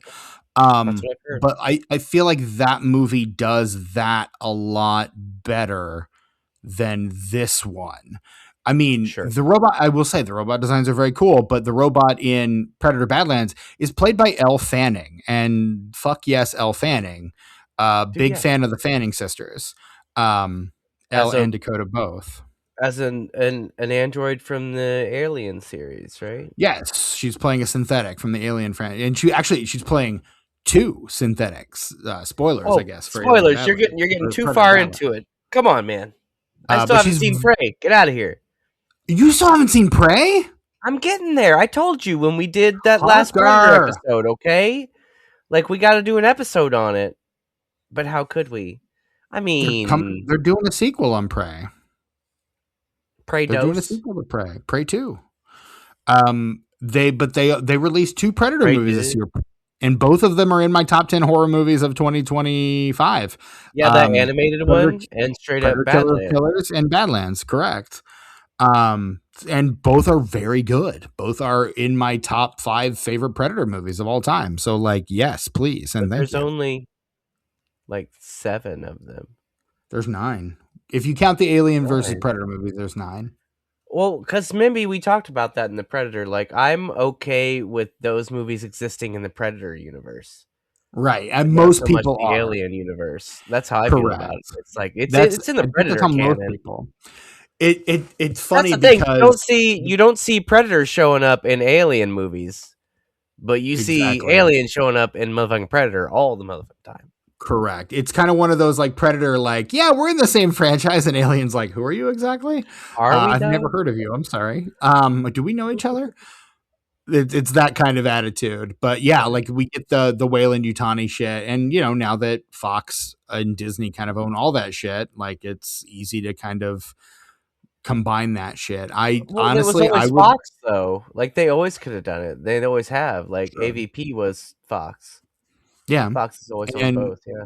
but yeah, now that but Disney, given their corporate synergy model, seems more willing to like start playing in that ballpark a little more than Fox was after the burn of AVP Requiem. I'm kind of surprised they never did like a Die Hard Predator movie because Die Hard was Fox. Why don't you throw John McClane into Predator? John McClane versus Predator, I'd be down for it. Yeah, for I want to sure. see As long Alien as it versus Predator versus Terminator versus RoboCop. That's what I want. as long as it's original trilogy, John McClane. None of that. Those other two. Well, and unfortunately, Bruce Willis, we're not going to get him in another movie ever No, again, and which we is love kind of a him, bummer. and we hope We he's do. doing well. I hope he's We doing. do. I don't think he is, but I'm a big Bruce Willis fan. I cannot wait to cover Hudson Hawk on this podcast because Oh it's fuck yeah! absolutely And what we're Last going to Man do. Standing. Can we do that one too? Somehow? Can we finagle that? Am I gonna have That to do it as a straight up? Don't make me do it as a I'm. straight up. We might have to burn a straight up on that one because I don't know I'll that have it my was dad intended on for a for that sequel. because that's his jam. Yeah. Yeah, my 71-year-old dad will come on for straight up Last Man Standing. That's the 1996 Walter Hill movie. I do like Yeah, Walter Hill as a filmmaker. Love I that guy. explained. I had to explain to him who Walter Hill was the other day because we were talking about Last Man Standing, and I was like, "Yo, Walter Hill, Speaking of the though." Alien franchise, Walter Hill, producer um, of the Alien films, all of them up to this point, I Yep. think. So Yeah. good for Walter. I tried to watch. I started watching all the Walter Hill movies in 2020, and I got up through I think the first 48 hours before I Oh, tapped out. I think I started that's too Streets of bad because future episode of this podcast, Streets of Fire. yeah, it's just that 48 hours is so good, Steven. It is, And it's not a but movie that deserves to age well, but it does anyway. It doesn't deserve right. it.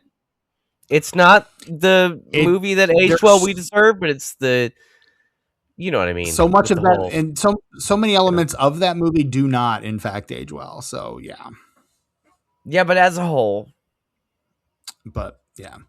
Electric State is the movie that we're ostensibly here to talk about. You essentially get Chris Pratt basically doing his Star-Lord Han Solo shit in yo, this movie, yes, and it's but there were fine. some vocal inflections that kind of summoned Andy Dwyer for me.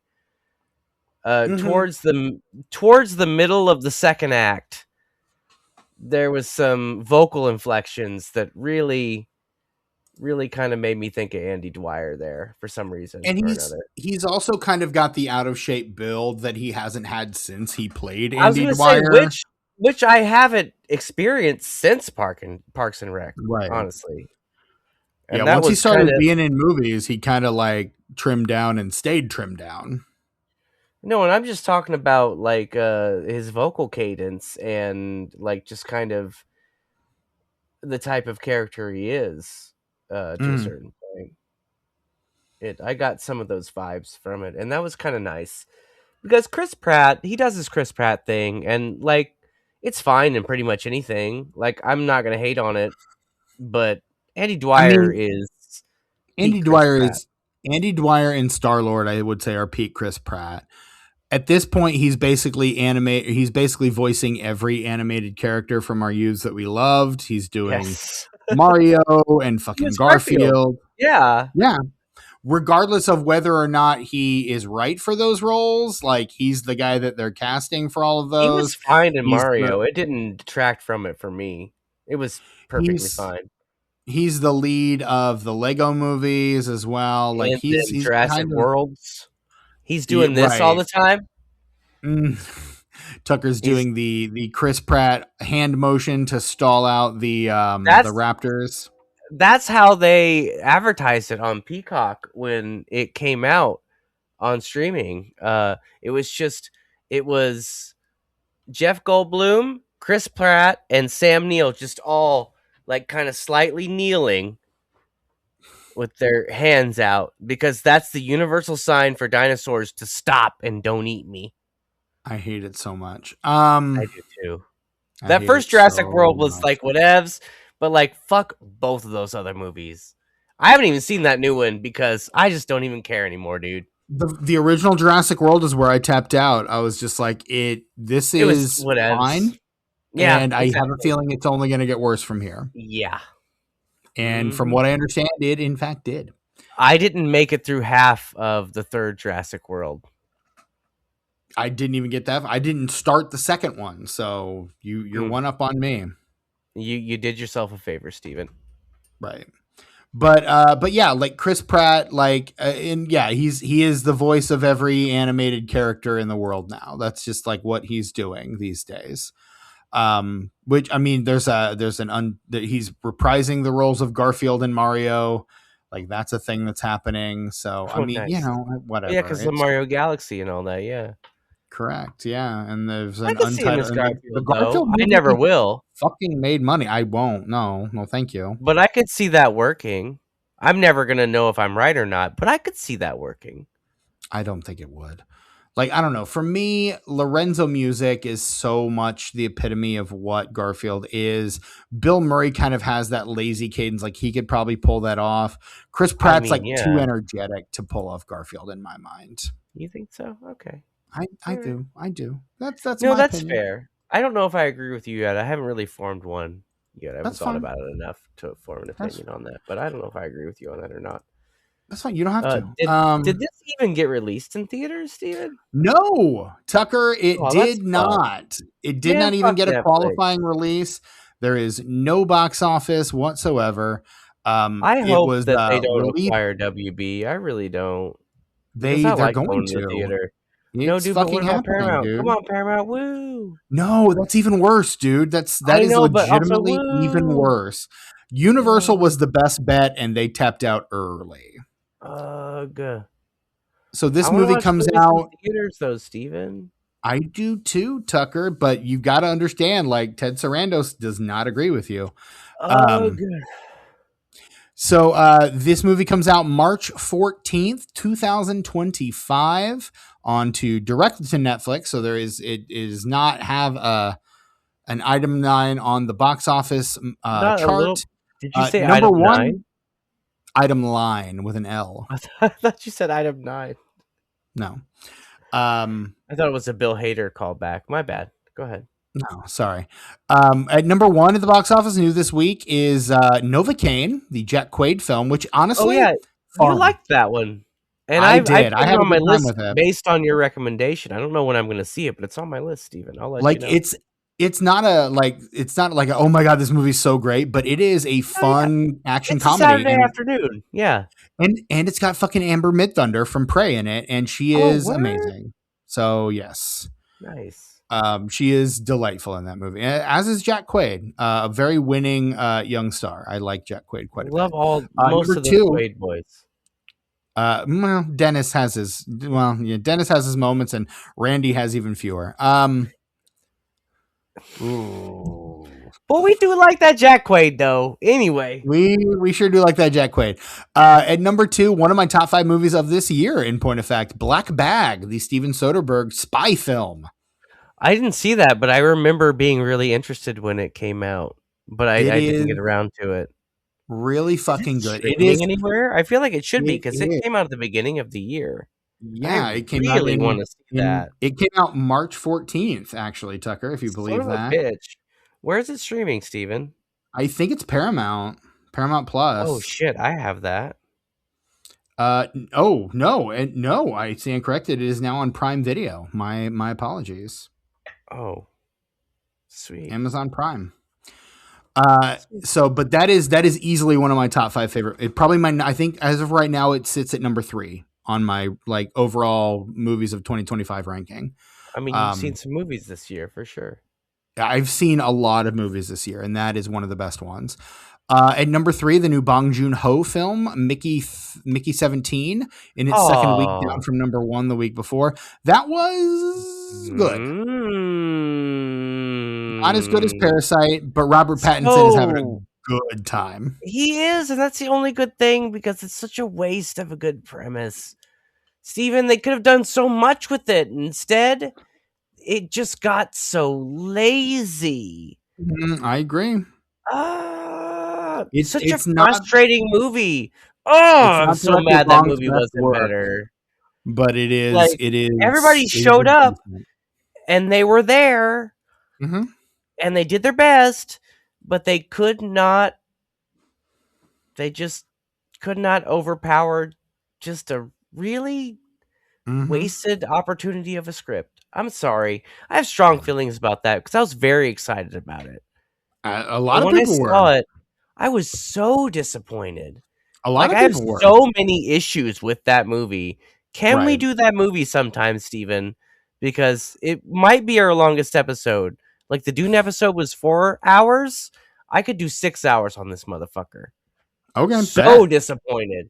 So much wasted potential. I don't want to talk about it anymore. Moving on. At number 4 in its 5th week, down from number 2. How is this movie still in the top 5 after 5 weeks? Captain America: Brave New World, a movie I have still not seen. It's fine. I'm in no rush. At number 5, another movie that is among my top films of the year. I think this one is in my top 15. I don't know that it's in my top 10, but definitely in my top 15. It Word. is The Day the Earth Blew Up, a Looney Tunes movie. Oh, I like that one too, Steven. I feel like we're crossing things off our what are we watching list right now by Kind of going are, through yeah. this because Oh it's no, this definitely one's in my taking top shit off mine. 20. This is in my top 20. It is, but it is still a movie I very much love. It is my number 2 yes, my number 2 animated film of 2025 The Day after the Earth Blew Up. K-pop Demon Hunters. Oh no, I still my haven't number seen that. 3 after K-pop Demon Hunters and Predator Killer of Killers. Sorry, it's my I number haven't 3. seen either of those, but You should see I both. might. You should see both. There are some people influencing me to see the K-pop Demon Hunters.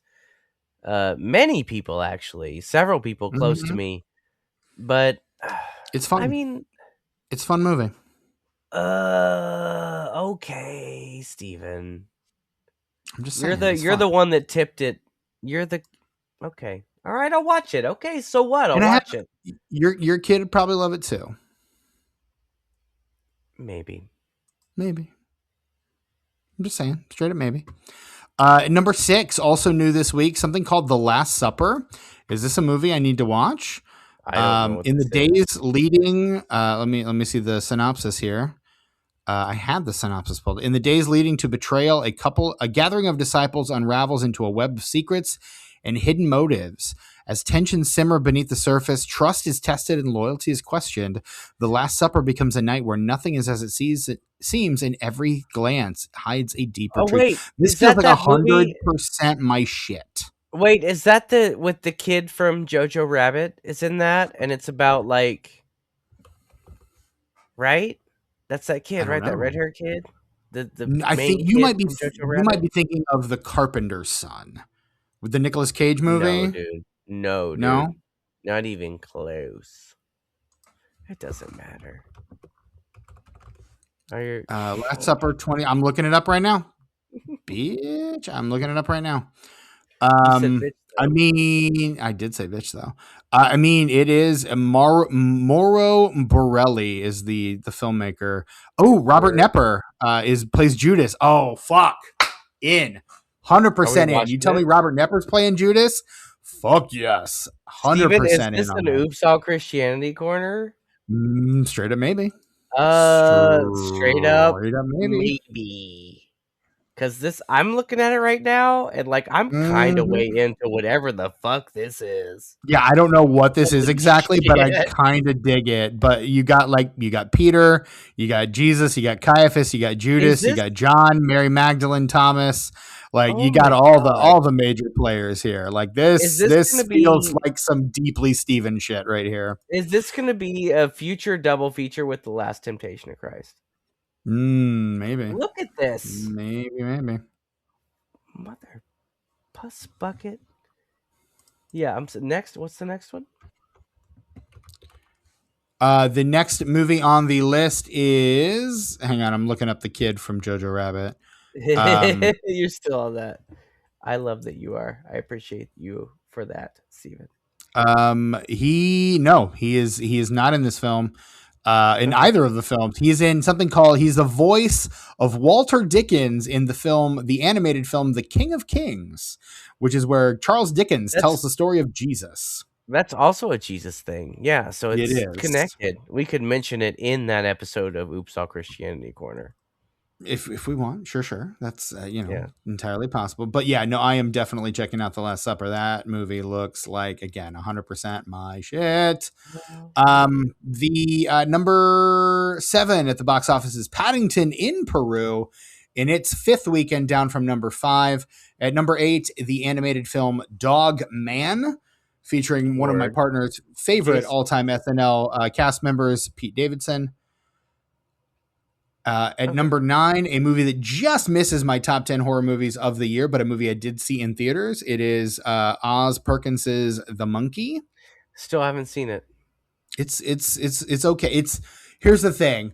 It comes out, it's pretty good, and then Final Destination Bloodlines comes out and like eats its Oh, fucking lunch. have you seen that though? Have you seen Bloodlines? I saw it in theaters. Like my Oh, partner and I went and saw it in Steven. theaters. Best since It's the good. original. And I love I 3. I was I'm a gonna 3 say apologizer. I put it at number 1. I put it just Oh, above number 5. they get it. They Yes. they understand the Yes. assignment. Oh my 100%. 100%. best And since the then original. rounding out the top 10, we have something called Last Breath, which I have no I have no idea what the knowledge of fuck that whatsoever. is. That is that. Oh God. Okay. As soon as I saw the poster, I knew exactly what this was.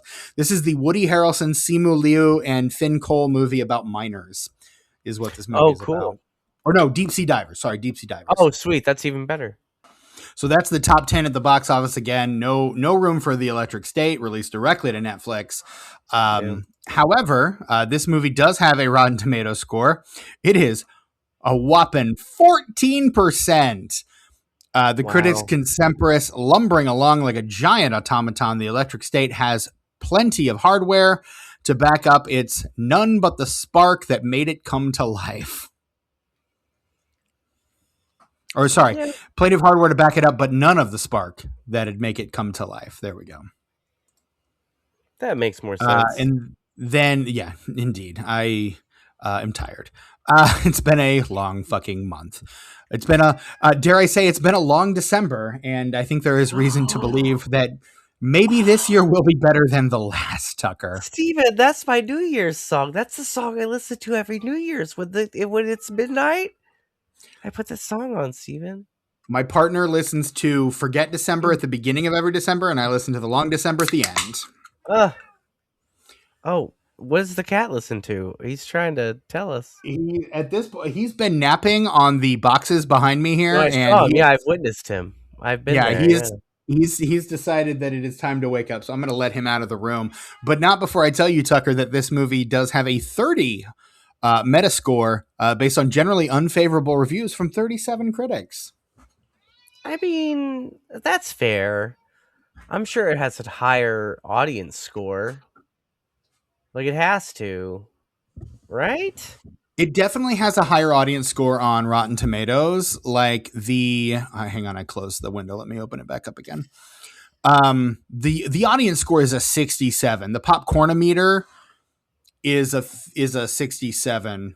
I think So it like that's fair. it's There's like an audiences audience for seem to like this. it. Exactly. It's just not Not a huge us. audience. It's like because I did notice Steven, after the first half, not only was the second half more exciting and more engaging, but also I was stoned. The fact that I was stoned did add to That the has to have enjoyment of helped. this. Like, but I still recognized that the second half I feel like was more engaging Mm-hmm. than the first half. The first half has to do a lot of heavy lifting with the world building and There's so character much building. exposition in the first like half of this movie. It's Uh, kind of yes, ridiculous. we need a movie that's just like what all that exposition is. Like, give me that movie with that robot uprising and like Mm-hmm. the Yes. wars and the scabs and all that. Give me that first, and then give me this as like the low key sequel, kind of like how Starship Here's Troopers was. Like Starship Troopers right. was like this huge fucking movie, and the second one was this very contained in one location, like almost like John Carpenter's The Thing sort of zombie story. And it's not It's because they good, had no but budget for the but second I one, but yeah, appreciate it for what it is, just coming off of the first one. And sure. that's something you could have had with this, but it could have worked, really. Mm-hmm. Give me all that exposition in a movie and then Yeah. follow it with this story. But I think the reason they may not have done that is because that's not what the book was. But Yeah, but this movie do is they care clearly what the set book up to start. was? I don't know I that, don't and either. We I may would have have to to read comment the on book that to later. determine. Yeah, Yeah. after we've read it. Um. But like this movie, the way this movie ends, there's a two-pronged sequel hook for this movie. One is Millie Bobby Brown basically saying, "Hey, we're out here, come find us," I guess. And then the second one is we see the Kid Cosmo robot that her brother has been inhabiting the whole movie, like sitting on a garbage pile, and then it comes to life. Like that's the ending, and that is if that is not set up for sequels, I don't know what is. But a prequel movie like during like set between 1990 and 1993 during the robot wars would be welcome in my I mind, think frankly. what they would probably do is they would do that as a series. Yes, that would be a TV show, and they wouldn't be able to get Chris Pratt for it. So every No. like it would just like they'd either like he'd either have a cameo in like one episode, or it like and it would just focus on like other people in the war, basically. Well, yeah. I mean, it was a big war. So I'm They could do told 3 seasons and never like. I mean, you would still need to get like Woody Harrelson and Stanley Tucci though, because and CGI Bill Clinton, because like those are important figures within that's that. true. But like, that's the thing about this movie. It's not so much that this movie is good, but the thing that it's the things that it makes you imagine Right. that are good. Like that whole Bill Clinton shit. Like you again, a prequel to this fucking movie with all that shit in it. The Done right? potential of this movie is so Shit. much greater than this Mm. movie. And you know I love potential. I love Blair Witch too. I right. Oh God, you're that one. Okay. I'm that guy. I'm the one out of like maybe 7 people in the world who really dig that Mm-hmm. movie. Yeah. Sure. Tracks. And then Tucker, we do now have the Letterboxd score still Shit. to Okay. figure. Fuck. What do you Forgot. figure the Letterboxd score for the Electric State Oh, will this be? is a hard one because I feel like this one is gonna like naturally score pretty low, but that also makes it a target for meme reviews, which will score it really high for the I will. I memes. Just to give you, and this may be cheating, and if it No. is, I'm sorry. Hmm? Not a lot of meme reviews from what I can see. Okay, so I'm gonna say this gets a son of a bitch You got a point three three point spread. range. Okay, yeah. So 2.1, 2.4.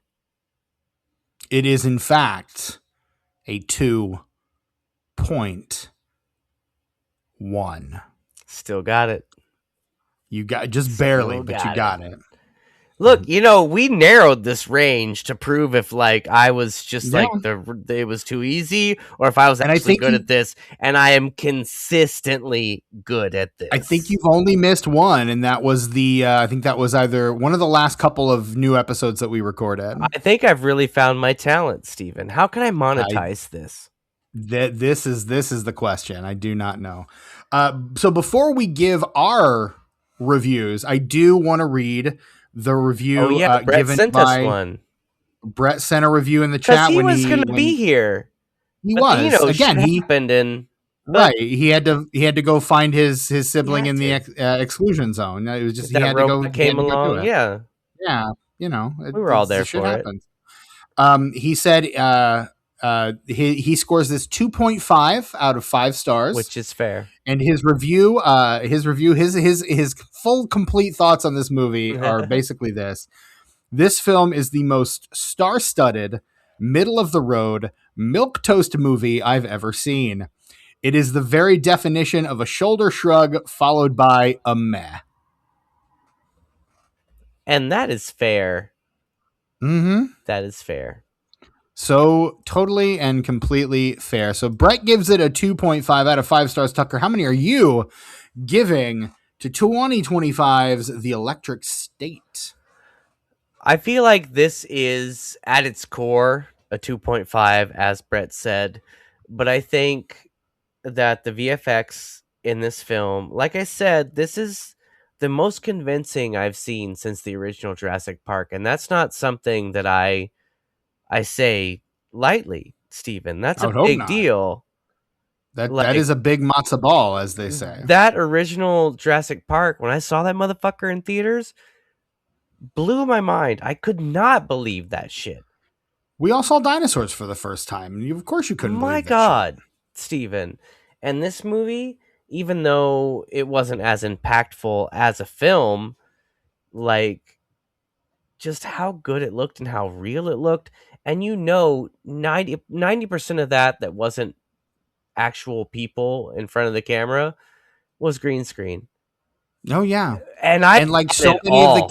the actors in this movie are just in a voice booth, Hmm. and their stand-in on set is a tennis ball. Like Hook, that's line, and 100% happening. sinker. Your boy was in. Good or bad, like this movie had my attention just because it was showing me impossible things and it looked Sure.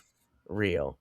So, like I say, at its core, it's a 2.5, but I give it a 3 because those Okay. VFX are just so impressive. I can't, like, I want to give it a whole, I can't give it a 3.5 because that's too much for this movie. So, That's insane. That is an absurd take, sir. I a reject three, that three hypothesis. feels like too much even, but damn, It does. Steven. It sure do. Such a good looking movie. I gotta give it credit. Mm, I gave this one a 2. Again, fair. it is far more fun than it has any right to be, and but by the same token, it sucks and is bad, and it should feel bad. So Hmm. I'm kind of like weighing those two things in my head. Like, did I have fun with it? Yes. Do I feel bad that I had fun with it? Also, yes. Yeah. Because I know that it's bad, and I recognize everything about this movie is rancid dog shit. But by the same token, I'm like, I'm still kind of having fun a little bit. Like if I Yeah. rewatch it, that score will drop because all the Sure. novelty will I'm have never worn watching off. this again. Absolutely not. I But want to here's the remember thing: it as there's I no do. fucking way. Yeah, there's no fucking way I'm going back to this movie at all. So it remains, and so that makes our average score a 2.5 out of 5. So there it is. It's like, is it a waste of time? No. Yes. But would I ever watch it again? No. Unless I had, like, for a podcast, yes. But like, On my own volition? No interest. Nah. That there is still one Russo brothers movie that was supposed to get like a whole fucking franchise that has not been spun off yet that we will cover when Doomsday comes out. Is that Tom Holland one? No, not Cherry. The Gray Man, the one with Ryan Gosling and Chris Evans. What? I don't know about this. Should I watch this, Steven? I would wait till we cover it on the podcast. It's called The Gray Man. It's on Netflix. It's Ryan Gosling. Is it Grey or AY? EY, I believe. Okay, good. It's the only problem. I could be wrong. I've been wrong before. We'll be wrong again. You are wrong. Well, in that case, I will just say this. I was wrong. Oh, son of a bitch.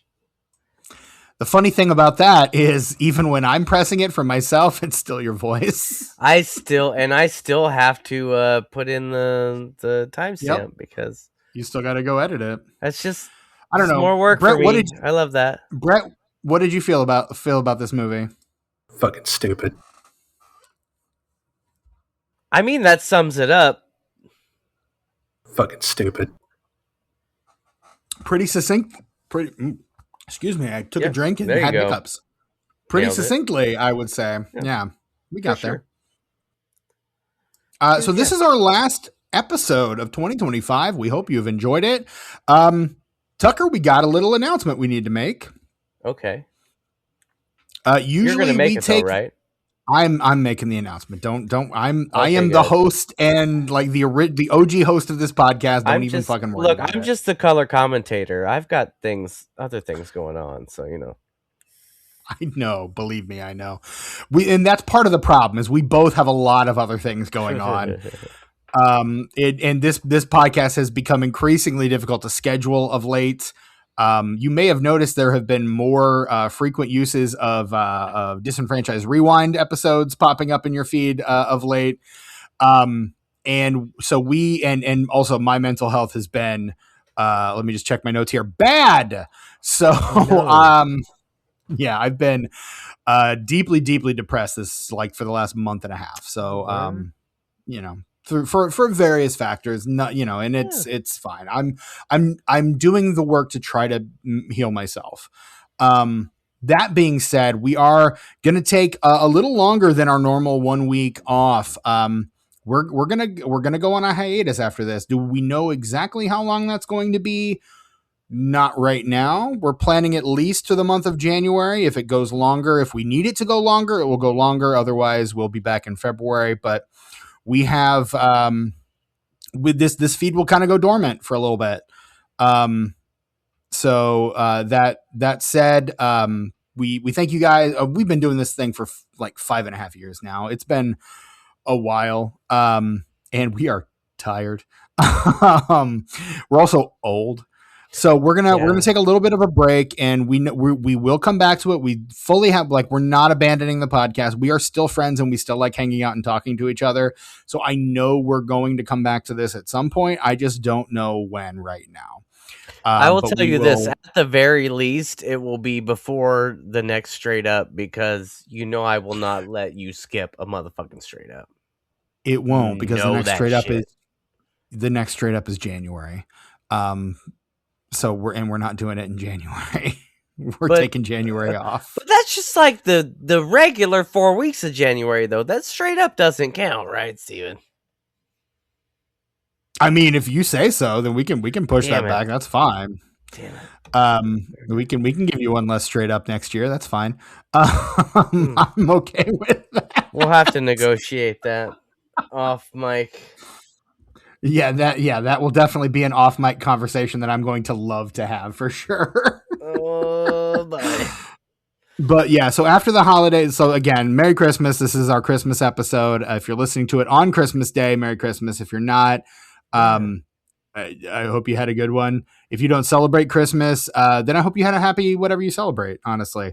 Because that's, I'm not I recognize that not everyone celebrates Christmas, and I'm okay with that. Unlike, some people who are really upset that some people don't celebrate Christmas. Look, it's a winter celebration. Like, why not, whatevs. Like, I don't believe in any of that business, but I I still do Christmas stuff. Like I have a Christmas tree. I Sure. get Christmas And I love, gifts. I make Christmas cookies. and I'm not Jewish, but I love deep fried food and light. So, Dude, Hanukkah's yeah. okay in my book. You ever do a Kwanzaa, Steven? I did a Kwanzaa once. I have not. I am far too pale to participate in a Kwanzaa. An old roommate of mine, circa 2014, we did a Kwanzaa that year, and it was kind of dope as shit. Right on. Yeah. I'm glad that worked out for you. I had never done one before then, and I haven't since, but yeah, it was pretty cool. Right on. I did a Kwanzaa once. Yeah. Anyway, so yeah, we're gonna take at least the next month off. We'll see. We'll reconnoiter and figure it out once the month is over. But it would be good to come back just on a straight up, though, is what I'm saying.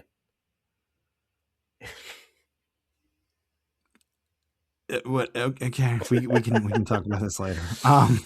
Yeah, I'm so fucking tired. But yeah, so we're gonna be we're going the channel will go dark for a little bit, but we're still here. We'll still be on patreon.com/disenfranchpod. You can join at the free level and still converse with Tucker and I. You can also find us on socials. We'll get to that here in a second. And we will definitely converse with you there. But yeah, that's kind of where we're at right now. Just with the pod going forward. I just wanted to let you know, so you're not, scratching your head why there's not new episodes coming out. That's why we're going on hiatus for a little bit, just to kind of recenter and kind of reconvene and do some self-healing. I think is going to be important for all of us, and also to let us figure out, what Tucker's schedule is going to be at any given week. Yeah, it's a very simple pattern. I'll just send is it it to you. though? Yeah, I'll just send it to you guys. I'll share it on the calendar, Okay, that would be helpful for sure. Yeah. But yeah, so that's kind of where we're at right now.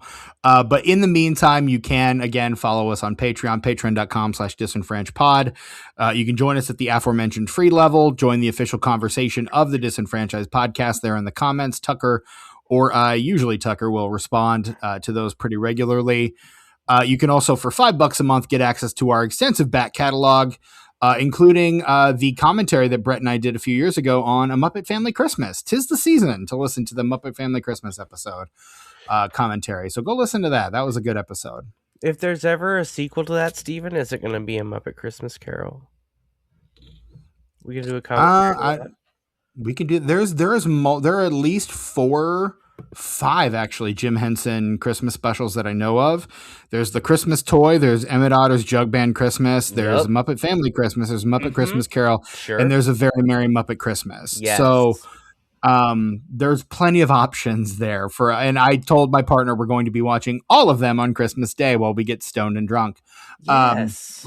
And also Gremlins, because of course it's still me. So yeah, still the same old that is right. Exactly.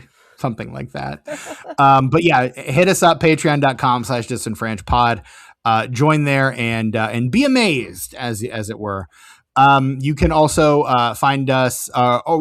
Shoot us a rating and review on. That would be a great Christmas gift that you could give us. A rating and review on either Spotify or Apple Podcasts, wherever you get your podcast. 5 stars, please and thank you, along with just some words of what you like about the show, just to help other people find us and hopefully enjoy us as well, because we think you're pretty cool, and other people like you would also be pretty cool. You can find us on Bluesky, Letterboxd, and YouTube at DisenfranchPod. I am your host, Stephen Foxworthy. You can find me on Letterboxd and Bluesky at Chewy Walrus. If you want to give me another Christmas present, you can buy my book, Check In, Check Out on Amazon. I haven't talked about that in a while. You can check that out. Make sure to add that to the show notes, because I don't think it's in there anymore. I think I took it out. Yeah. Yeah, dude. And also check out the podcast that I do with friend of the show, Hope Lichtner, Hope Lichtner Stough. Wells University, we're also on a hiatus because I'm still breaking down. It doesn't matter what podcast it is, I'm still having breakdowns. It's still Steven. It's still me. So that one is still on a hiatus also. Steven, my mental health is tenuous at best these days. I'm so sorry.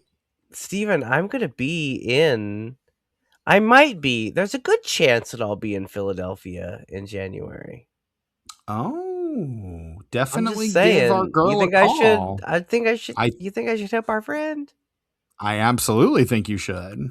Okay. Yeah. I think she would get a kick out of seeing you, and I think we'd have a time. Gonna get a picture. For sure. I'm gonna get a picture of the two of you together, and it's gonna break my brain the same way it did when 3 people that I knew from 3 different places that knew each other through me sent me a picture of the 3 of them together. It's a friend of the show, Sam Dumas, friend of the show, Zach DeZuba, and friend of the show, Murph Krajewski, sent me a picture of the 3 of them. I knew Murph from church, I knew Zach from plays and work, and I knew Sam through our wives were friends. So I knew all 3 of those people from 3 completely different places. They all met through me. I was the one that pointed each of them to each other. And at the very first night of A Show Worth Watching, which is the show that Sam works, that all 3 of them work on, they sent me a picture of the 3 of them standing outside the venue, and it broke my brain. My brain fully just snapped, and I was like, this makes no sense. How do the 3 of you guys know each other? Knowing full well it was me. Steven, you, they may have made that, but you are the architect because you put them together, dude. And I was a part of the original planning committee for that. It wouldn't exist without you. I was a part of the original planning committee. And then I moved to Chicago, and I couldn't be a part of it. Literally, I moved to Illinois, that little town right outside of Gary, Indiana, called Chicago. But yeah, so you can find me on Letterboxd, Bluesky at Chewy Walrus. And don't find Brett on social media. He hates it when you do that. Seriously, don't do that anymore. Mm-hmm. Don't do that. Don't do it. Don't do it. Mm-hmm. He not there, and he don't want you to do that no more. So don't do that no more. And Tucker, what about you? Where can we find you on the socials these days? Same spots as always. I'm on Instagrams and YouTubes at Ice909. That's ICENINE, the number 0 and the number 9. In this economy? Yeah, and I post about once a month on my personal shit. Mm-hmm. You do. There'll probably be another post soon because Jimmy's in town for the holidays. So that's true. You mentioned the other day in the group chat that you were picking him up from the airport. So I did pick him up from the airport, and I did not get home until 4:00 in the morning. Steven, that tracks. You didn't have to work the next day, did you? Look, no. Your boys rolled through Indy, downtown, east side, south side, just doing hood rat shit, Steven. I was going to say that fully tracks. Boys. Just a dude's rock night. Yeah, dude. Driving around, having a time. Yeah. Yeah. As you guys are want to do. Where did you go to White Castle or did you go to Steak and Shake? We went to Denny's, actually. Oh, okay. Hoity-toity. I see. Little rich kids over here. We're some bad dudes for sure. Yeah. Yeah. So expect some shit soon because Jimmy's in town and we'll have to do an annual, some kind of post for sure. Also, Tuck Mug still exists. I don't know what I'm doing with it. Honestly, I'm sure something will happen with it eventually. I do have a new mug. I got a mug at the Children's Museum, Steven. That's a fun museum. And it's one of those color reveal ones to where it's black. You pour the liquid and it makes a pattern or something. And it's space and there's a dinosaur in a space suit, Steven. I love that. I like it too. I used to have a philosophy mug like that did that. and whenever I would pour a hot liquid into it, like Rene Descartes would appear. Oh, no. And it would, or no, it would, I forget which one it was. Like when it was, I think when it was, there was nothing in it. It was Rene Descartes and it said, I think. And then you pour the hot liquid and he would disappear and it would say, I think not. Hey, I like that. That's nice. Yeah. Great philosophy joke there for like 10 people. But as a philosophy major, as someone whose degree is in religion and philosophy, that's a great joke. First spinoff of Tuck Mugs, Tuck_Mugs on Instagram, by the way. First Correct. spinoff of Tuck Mugs is going to be that exactly. Yeah. Yeah. Yeah. And I'm here for it. I started unpacking some of the glassware that I mentioned on the last recording that we did. Only one mug so far, and it is the aforementioned White Castle mug. So at some point I'm going to go to White Castle and I'm going to buy like a 10 sack and I'm going to stuff a bunch of them into that mug and take a picture so that you have a mug full of a mug full of White Castle cider. Can we do that sooner rather than later? Because I'm interested. I don't know when I'm going to be able to get to White Castle. It is. It's a White. I can go get it. You want me to go get it? No, because I have to pee and I kind of want to wrap this up. Okay. Well, in that case, Tucker, let's wrap this up. This has been whatever. All right, whatever. I'll do whatever. Just don't post it on the fucking Tuck Mugs account. Not yet. It won't be official. Yet. It'll be like a confirmation page. When we'll discuss it and proof of concept. Mm-hmm. Yeah. But yeah, I want to put sliders in it. Like I had this idea to put I have like a bunch of sliders coming out of the mug, and I'm like, that's a fucking great idea. Why didn't I think of that before? Yes. At least I thought of it before I submitted the picture. But yeah, so this has been our last episode of 2025, and we'll be back at some point in the new year. Tucker, I'm sorry. You just, is that a fucking old style? Yeah, dude, it's my last one. Tucker, I'm so happy. I fucking love old style. It's your jam. It is my shitty beer of choice. I do love that shit. I remember, but it is a little sweet. Yeah, there's a bit of a. It's good. More than I generally like, but it's not. I do like it. You know what? You know what makes old style taste as good as it can taste? What's that, Steven? You got to take a shot of Malort first. I don't have that on hand. I was doing Granddad instead. You want me to bring you a bottle of Malort for Christmas? I mean, yes, just so I can try it. You've never tried it? I don't know. I don't even know what it is, Steven. It sounds like wine. Tucker. It is a wormwood liqueur. It's not Merlot. It's Malort. It's a liqueur. It's a wormwood liqueur. I do like a liqueur, Steven. Liqueur. It's good. Like 99 cherries, that's a liqueur, and I like it. Here's the thing, Tucker. If I get this for you... Alizé is a liqueur, Steven. I'm aware. If I get this for you, you're going to need to hold off on trying it for the first time until we are in an active record. Okay. I'd be to that Patreon recording of me trying it for the first time. Yes. Tucker tries a Chicago handshake, which is a shot of Malort and an old style. And we'd all do it. Do I get to hit my Ben Affleck here, or? Sure. Triple down. Yeah. I mean, it's just part of the evening ritual anyway, is the thing. That's the only you go down on Ben Affleck as much as you want, man. I'm going to have a Penn Franklin here. You know, I don't know what to tell you. A penny in the Jets, absolutely. Hey, I like that one. Yeah, you're welcome. There you go. Use it. Abuse it. I've been making a list for the last couple of days of these. Checking it twice. 'Tis the season, Tucker. You're not wrong. If you're listening to this on Christmas Day, chances are I am getting drunk and stoned out of my mind, and I will probably be drinking copious amounts of eggnog spiked with, I would be using eggnog as coffee creamer or just spiking it with whiskey. One of the two. So yeah, that's kind of where I'm at for the holidays this year. Love that for you, Steven. So yeah, if you're listening to this on day of release, that's what I'm doing.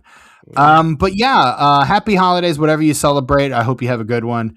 And thank you so much for listening to Disenfranchised. I don't know why you do, but I'm glad that you do. Yeah. Thank you so much for being a part of this thing, this very, very deeply silly thing that we have been doing for the last 5.5 years. It means a lot that you guys have come with us on this, and it's a ta-ta for now. It's a TTFN, as Tigger would say. We are we're kind of stepping back for a little bit, but we're not gone forever. We will be back sometime in 2026 and with new episodes and a lot of more fun stuff. But until then, I am your host, Stephen Foxworthy, for the very present Tucker and the very absent Brett Wright. Until next time, ho, ho, holy shit. I can't believe we talked about this movie for as long as we did. Maybe a little too present? Yeah. That's a good joke. Thank you. I don't care what you say. It's a good fucking joke. It feels like a year-end joke, you know? It's been building up. It feels like the kind of joke someone who's on the verge of a mental breakdown would give at the end of a podcast, really. I love it. I'm a big fan It's of great. everything that's happening. Excellent. Right now. Glad to hear it. And with that, we're out.